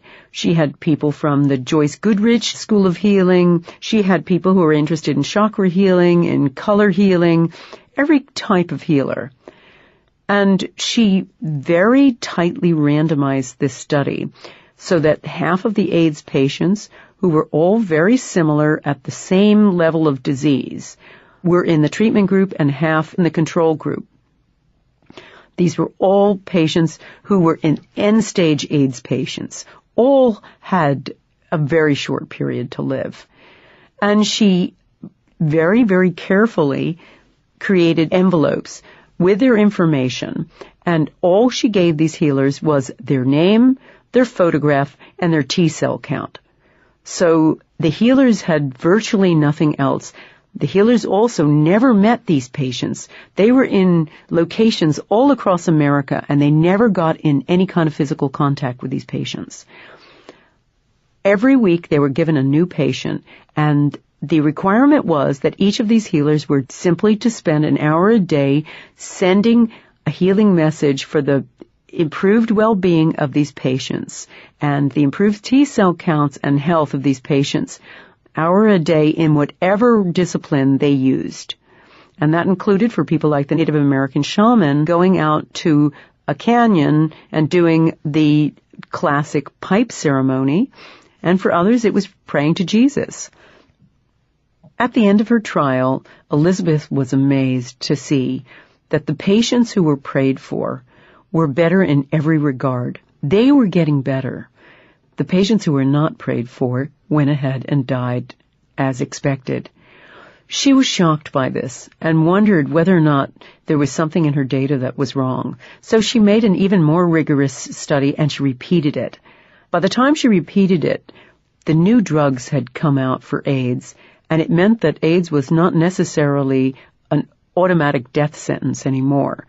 She changed what she was looking for in terms of improvement and wanted to see if they would be better in different categories, better physically, better mentally, better emotionally. And again, at the end of her study period, she discovered that those patients who were prayed for were better in every regard. There was no denying it. This distant healing, which was being sent from places as far away as New York to the patients living in California, this healing was working. And she published her study, and it had an explosive effect. So it said to me that the biggest and most practical way of using this extended potential, our observer effect in the world, so to speak, is to send out positive intentions for health. But it also suggested to me a lot of other ways that we can use it in our life. If our intentions are having an effect, imagine a doctor. Elizabeth told me this, that as a psychiatrist, she felt that she could never see a patient again when she was in a bad mood, that she'd have to watch her state of mind whenever she was engaging in ordinary healing work. Imagine if you had a doctor who never saw patients unless he was in a good mood, who created a little healing space of his waiting room, who never said anything but a positive statement to people when he was diagnosing them, indeed, who never gave a negative diagnosis. I saw this, the power of intention, with my mother-in-law, with something similar like this. She had end-stage breast cancer, and she was too late for surgery or chemotherapy. She was an elderly British woman, and that generation just didn't complain. So there was nothing for us but to take her to an alternative practitioner, a doctor called Patrick. And Patrick was remarkable because he not only used alternative treatments, but he never believed in a negative diagnosis. Her breast at the time was basically raw meat. It was unbelievable. And when Patrick did an examination, I was in the room with him, and he just turned to her and very positively said, "I think we can handle this." And I believe that his positive intention was the thing, more than his treatment, that saved Edie's life. Her breast cancer turned around within a few months, and her ordinary doctor, when he did an examination, was speechless. All signs of her cancer had disappeared, and I believe it was down to the power of positive intention. I think that Elizabeth Targ's material was remarkable to me because it suggested as well that the power of intention is available to ordinary people as well, and that maybe we are little Frankensteins who have an amazing power over our daily lives. It all comes down to what our thoughts are all the time. What are we thinking? And our thoughts become our life's intention. So far we've been talking about intention and the conscious mind having what they call psychokinetic or mind over matter effect on the world, that our thoughts are things that affect other things. But there are other implications of being able to tap into the field, and I started thinking about what they might be. You know, if we're in touch with everything at every moment, then we ought to be able to see things and get information at distant places. And that very thought led me back to Hal Puthoff, because I discovered that Hal had been one of the main architects of a massive remote viewing program that was eventually funded by the CIA. Remote viewing, you probably know, is a way of seeing without your five senses. It's a way of viewing something outside of your line of vision in real time. Hal came upon this by happy accident, too.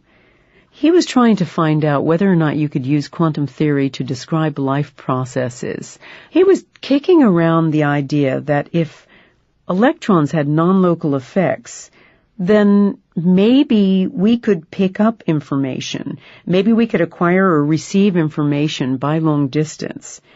And so he was going to play around with a little study of this involving algae, funded by his benefactor, when his proposal, which he sent to somebody in New York to peruse, was seen by a famous psychic called Ingo Swann. And Swann was fascinated by this and contacted Puthoff and said, "Okay, if you want to see about this, why don't you test me?" So Puthoff was very skeptical of the whole idea, but he flew Swann over to California, where he was at the Stanford Research Institute, and he said, "Okay, if you're so good, you tell me what's in that machine." And he pointed to a thing called a SQUID, which is a super quantum interference device. which measures the effect of just stray electrons going by. And a squid is usually wrapped up in a magnetic shield, and it's put underground with several layers. No one had actually even seen what the squid looked like. So Swan said, okay, and he proceeded to draw it. He drew it, and not only that, this machine, which had an output that was very, very regular, it sent out information on a piece of paper, almost like a wiggly line on an old lie detector test. And suddenly, the machine made a gigantic squiggle. Anytime Swan looked at it and said he was mentally going inside it, the machine registered on its output paper. So Puthoff was intrigued by this and thought, first of all, no one has seen the insides of this. So he took Swan's drawing, he showed it to the person who'd created the machine, and the person said, yeah, that's exactly what it looks like. So Puthoff said, right, let's try some more of this. And he began putting little things in boxes and asking Swan to remote view them. And that was the word they began using, remote view them.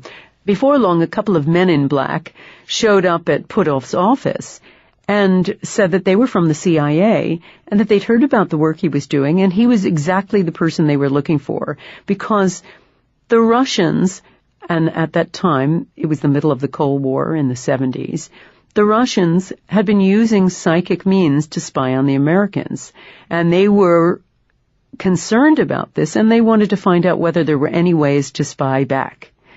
So they began to fund what became a gigantic program stretching over many years to study remote viewing. Now, Puthoff started with Swan, and he started with his little boxes, and then he created what became a remote viewing protocol. He would keep Swan in the office with his partner, another scientist called Russell Targ, and he would send a traveling partner out. And the traveling partner's job was to take an envelope which had a destination somewhere within a certain radius of Stanford Research Institute, and open it up once he got out of the building, and then go wherever it said he was supposed to go. And then the receiver, who was Swan, would have to draw and describe where his partner was going. Over time, the destinations became further away and more exotic. They tried doing remote viewing when Hal Puthoff was on vacation. They tried sending their remote viewers hours and miles away, and they found that over a hugely significant number of times, Swan could correctly draw and describe where they were going. At that point, too, Hal's work came to the attention of a former police commissioner called Pat Price. Price contacted Puthoff, and he said, do you know, this is exactly what I do when I catch criminals. I close my eyes, and I mentally see where they are, and I send my team, and invariably that's where they are. So Hal said, okay, and he had Price join the program. But now they decided to make it a little more difficult. They decided to give Swan and Price just map coordinates, the longitude and latitude coordinates, and say, here's a set of coordinates. I want you to describe and draw what's there. Swan and Price were so good that in a couple of instances, they actually breached American military security. In one instance, they both drew what looked like an underground facility, and Price in particular drew it in exquisite detail. He actually even drew the names of files inside filing cabinets and the desk plates of officers who sat at certain desks. Now, when Puthoff got this material, he asked the person who gave them the coordinates if this was correct. And the person said, no, of course not. I only gave them the coordinates of my summer place. All they were supposed to draw was a little house. They got it wrong. But Puthoff didn't believe it, and he had one of his associates drive to this place because he felt there was so much detail here. There must have been something they'd both picked up. And what they've discovered was that there was a secret underground facility here, and that what had happened was that Price and Swan had mentally scanned the area, found the little summer house, decided that wasn't important enough, and found the most likely important place nearby. And that wasn't exactly on the coordinates, but it was close to it. And so Puthoff and all of his associates were questioned at length by the Pentagon for the security breach. The only way they could calm the agency was by giving it a bone and saying, right, why don't you give us the opportunity to remote view something you're really concerned about? And so the agency gave Pat Price some coordinates in Russia and said, remote view this. And Price came up with a remarkable remote view. He said he saw a special facility with a giant crane going overhead, and he saw enormous sort of spheres with wedges, almost like the pieces of an orange. And he saw people welding this together but having some trouble. Later satellite photographs and American intelligence discovered that at exactly the place Price had seen, there was indeed a Russian facility, and what was there wasn't a secret military facility that was trying to create something to attack the West, but a secret space program that was attempting to develop a spacecraft that would fly to Mars. Well, I mean, one of the questions I had, and Puthoff answered it, was how far can we go with remote viewing? And Swan answered that with one really interesting challenge. He said, okay, give me some coordinates outside of the Earth. And so they did. They gave him coordinates in space. And he said, right, I think I'm seeing Jupiter with rings around it. And everybody thought that this time Swan had just got it wrong, because everybody knows that there are no rings around Jupiter, there are rings around Saturn. But later, when they looked at some special photographs in space, they found out that Jupiter indeed had rings around it at the time, and Swan was right.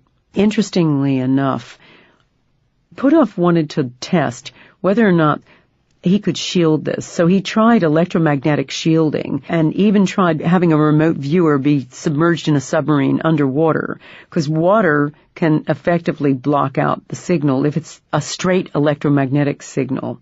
And the only waves that would not be blocked would be quantum effects. And he found that the remote viewer did just as well under 170 meters of water as he did on dry land. And it suggests that since every object is absorbing and re-radiating information from the zero-point field, the information would probably be re-emitted back through the other side of the water shield. So once again, the Puthoff's information reinforced for me that what was going on with remote viewing was another kind of tapping into the field, which made it possible for us to be a bit like an electron, being everywhere at once. One of the most amazing things about the information that I kept coming across was that it was completely independent of any normal causal effects. By that I mean an ordinary timeline. One of the basic features of life that we take completely for granted is that life proceeds in a forward-moving arrow.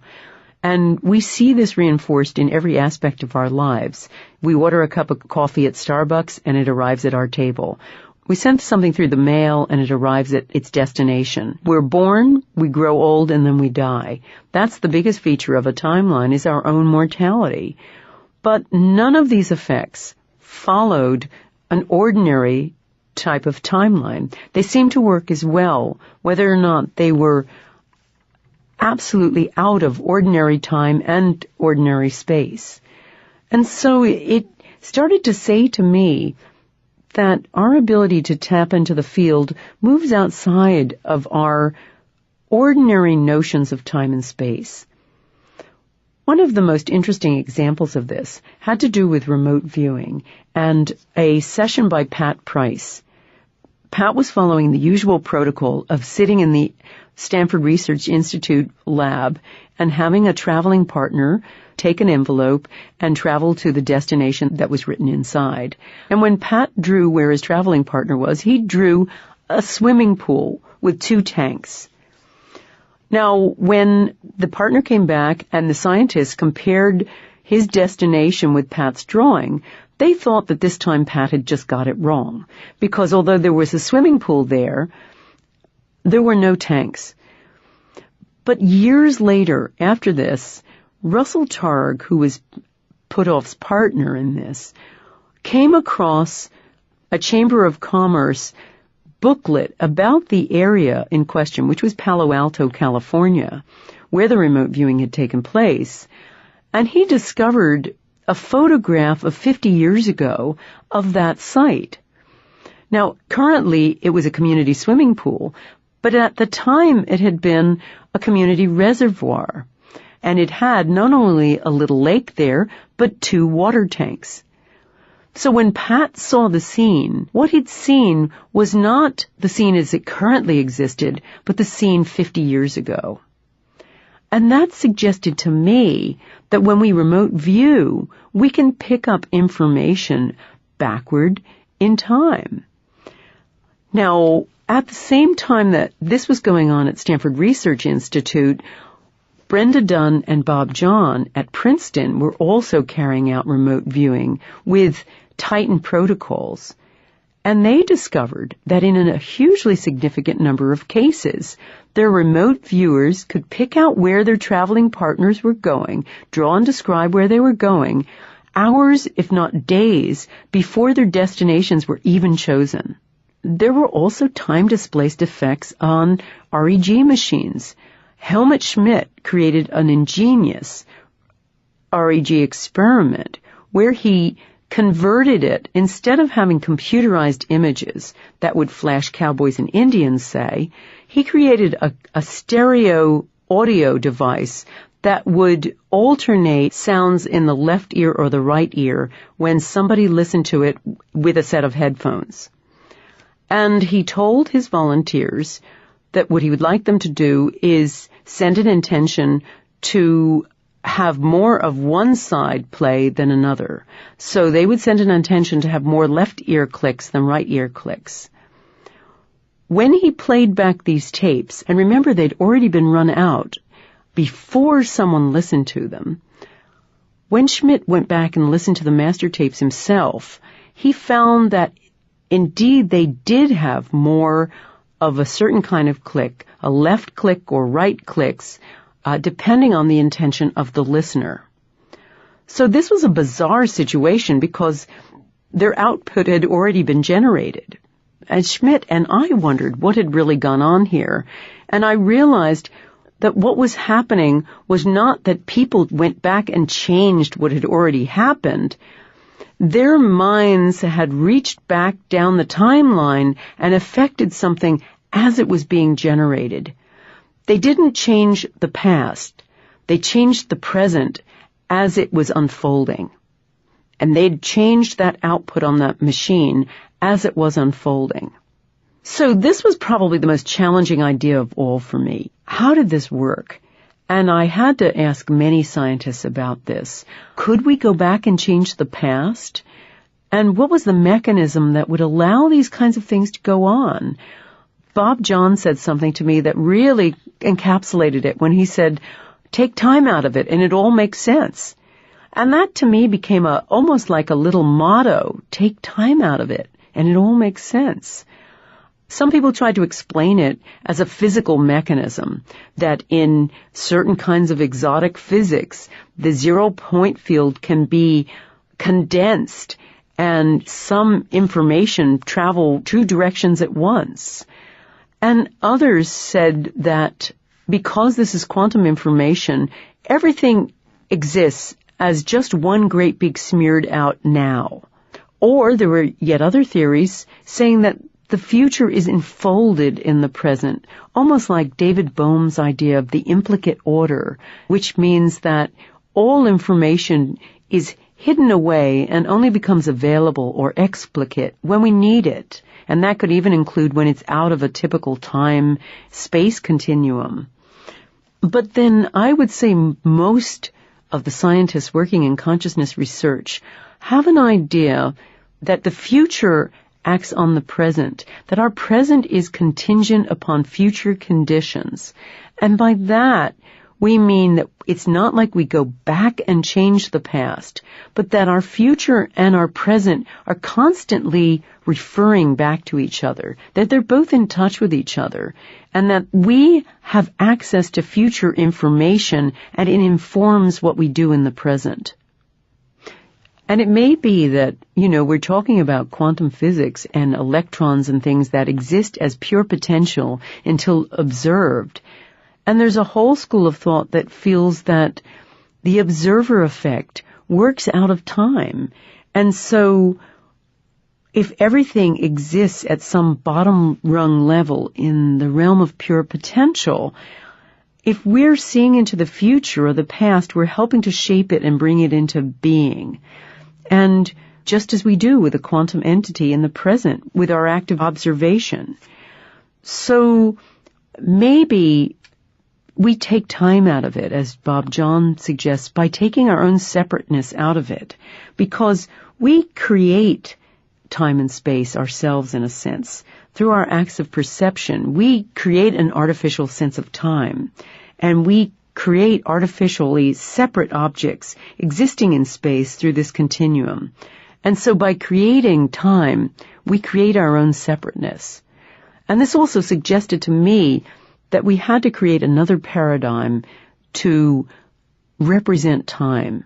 Instead of using the idea of an arrow, this unceasing forward progression, that maybe we would do best to look at native traditions that view time in a circle, or view time as one present. And that idea can permeate everywhere in our lives. It can permeate the idea that maybe we can affect things in the so-called past through our present intentions. I asked William Broad about that because he'd done a lot of work on this area and he thought about it. I said, okay, so how much can we change? Can I go back and revisit all those areas in my life that I've had lasting regret over and change them? And he said something really interesting. He felt that the areas we could change would be those seed moments where, as he put it, nature hasn't made up her mind. And he meant areas almost like the branches of a tree before it grows into something big and static and unchangeable. Like the early part of an illness before it takes hold. Maybe we could send our minds back to that moment and change our intention at that point, and it will affect everything that comes afterward. It sounds so counterintuitive, but it may be worth a try. It was clear to me after all these discussions I'd had with these scientists that our thoughts as individuals could affect our world. But it also begged the question, what happens if a load of people are thinking exactly the same thought at the same time? Does that magnify the effect? Is there such a thing as a collective consciousness that operates out there in the world?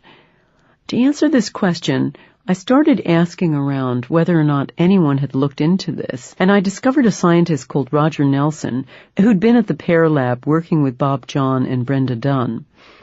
And Nelson had started thinking about this idea of collective consciousness, and it was his idea to take an REG machine and just stick it in the middle of a group that was involved in some intense activity. He thought of putting it in the middle of very intense conferences or religious gatherings, or even trying to monitor the effect of a very engaging thing on television. Another scientist called Dean Radin, who's a well-known parapsychologist, decided to test what would happen if these REG machines were going just at the point where the Academy Awards announced the winner for Best Actor, when everybody in America was at the edge of their seat watching the opening of the envelope. And he discovered that there was an effect on these machines when loads of people were thinking one intense thought at the same time. This prompted Nelson to put these REG machines all over the world and to work with a lot of other scientists to just have them going all the time and to measure what would happen at the moment when people were focused all over the world on a single thought. And usually that was the case when some global disaster had happened. He monitored these machines when Princess Diana died, and he found that there was a huge effect on them. And he monitored them when John F. Kennedy Jr. died. He found there was a huge effect. And those kinds of effects, even good effects like the turning of the millennium, there was a big effect. But the greatest effect of all occurred during 9/11. And he discovered that the machines seemed to have reacted in collective horror. And so it suggested to him that there was a kind of collective consciousness that was present and reacting and affecting the zero-point field whenever there were moments of peak attention. Now, this begged the question to me, if this is true when we've got some focused attention, what would happen if all of us had an intention to have an effect? I looked all over the place for some evidence of this, and the only place I could find some was with the Transcendental Meditation Organization. They had looked at cases where their advanced meditators had sent an intention to lower the crime rate or to lower global conflict. And they had done very well-controlled studies, and there'd been some evidence that when people sent an intention as a group, they would have an effect. What this said to me is that we can have a collective effect as well as an individual effect, that perhaps we can get together as small communities and send group intentions, and perhaps they will have an effect. And it's certainly something that I wanted to explore, the idea that group thoughts can also change the world. All of this left me with some powerful ideas about the power of thoughts and the power of choices we have to take now. If all thoughts are things that affect other things, then we have to be very careful about how we frame our thoughts. Our thoughts individually and collectively are going to have huge ramifications beyond our individual needs. They could ripple through the cosmos. And so it means we've got to investigate what it is we're thinking all the time, because how many of us have positive thoughts? And it also means that we're going to have to think about how we think about our loved ones. I mean, are we thinking positive thoughts about our children all the time? Are our thoughts creating our children? If we're thinking they're lousy at math, is that creating somebody who's failing math? And if we're thinking positive thoughts about our community, as a community, won't that raise the consciousness of that area? So certainly it gives us pause about what we should be thinking in our daily lives. I'd finished all of my research, and I was trying to figure out how to end this book, and also trying to figure out what exactly it all meant and how I was going to carry forward. So I went to a propulsion workshop because Hal Puthoff was going to be appearing there, and it was my chance to really meet him finally. We'd had so many conversations over the phone, and we could finally meet in person. And I watched this amazing pioneer, and there he was, that phlegmatic little personality, standing there and talking about the future of space travel. It felt like a nice, neat metaphor for where we were going to, because he was saying that zero-point energy was probably the most promising model for the future of space missions and space travel. It also suggested to me that, like Hal, we were all explorers, really traveling into the unknown with this. I felt in my own journey the old paradigm had been demolished, scientist by scientist, and all of them had started out thinking and believing all of the tenets that were given to them as young scientists, that the human being is a genetic survival machine and a more or less a genetic mistake, that the brain is separate from the body and is the seat of consciousness, and that we are isolated from our world, that mind's isolated from body, and that time and space are finite universal orders. And with all of their discoveries, I realized that we'd put together a new paradigm that said something like this, that we are quantum beings that all living things are connected by this invisible web, that the brain perceives the world through quantum frequencies, that everything is indivisible, and that living consciousness is not isolated. And in effect, there's nothing that is not part of this field. There's nothing that is not God. In a way, the field, many people have asked me, does the field counter religion? I don't think the field attacks religion in any way or replaces religion. I think the field explains religion, and you can talk about the field whether you want to call it the 0-point field or a state of grace. It is simply a science of spirituality.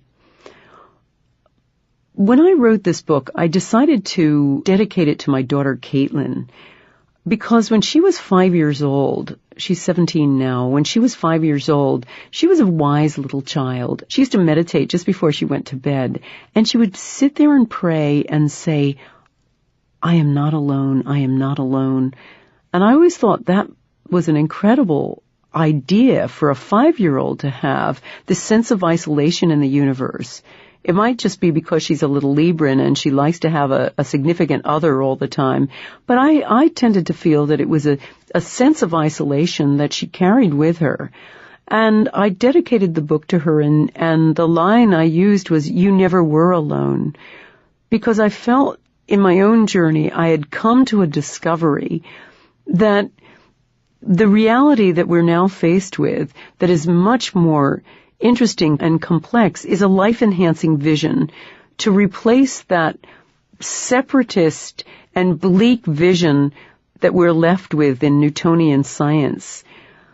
The information that I discovered and that I put together, it made me understand that we are all far more than we realize, and we are never alone. We were always part of a larger whole, and that our intuition is correct, and that for the first time perhaps science can be united with religion, and that with all of us, we are all a Christopher Columbus, like a Hal Puthoff, without a compass. We're all finding our way, but in a sense this is a positive vision because our life is in our hands. So for me, many people said, okay, I believe this, so how do I live this? How do I live the field? And I felt that there were many things we had to do. We had to really ask a lot of big questions and tear down the old models of how we live our lives and learn how to use this expanded consciousness and learn how to expand the bandwidth ourselves and be in touch through other senses and start investigating how to operate without limitations of time, space, and dimension. Perhaps enlarge our definition of conscious thought and truly take on board what the ramifications of life without division could be. Because I suppose the most important point of all is, without separateness, there is no other. We never were alone. We always were part of a greater whole. The one idea I'd like to leave you with is the idea that emerges from all this science about the power of intention and what that really means in your life. It means that you are the co-creator of your world, of every moment of your world, that what you think at every point of your life is changing and making your reality. And that is an incredibly powerful idea, that you can go out and live your dream the way you want, that you can create your world, and that your life truly is in your own hands.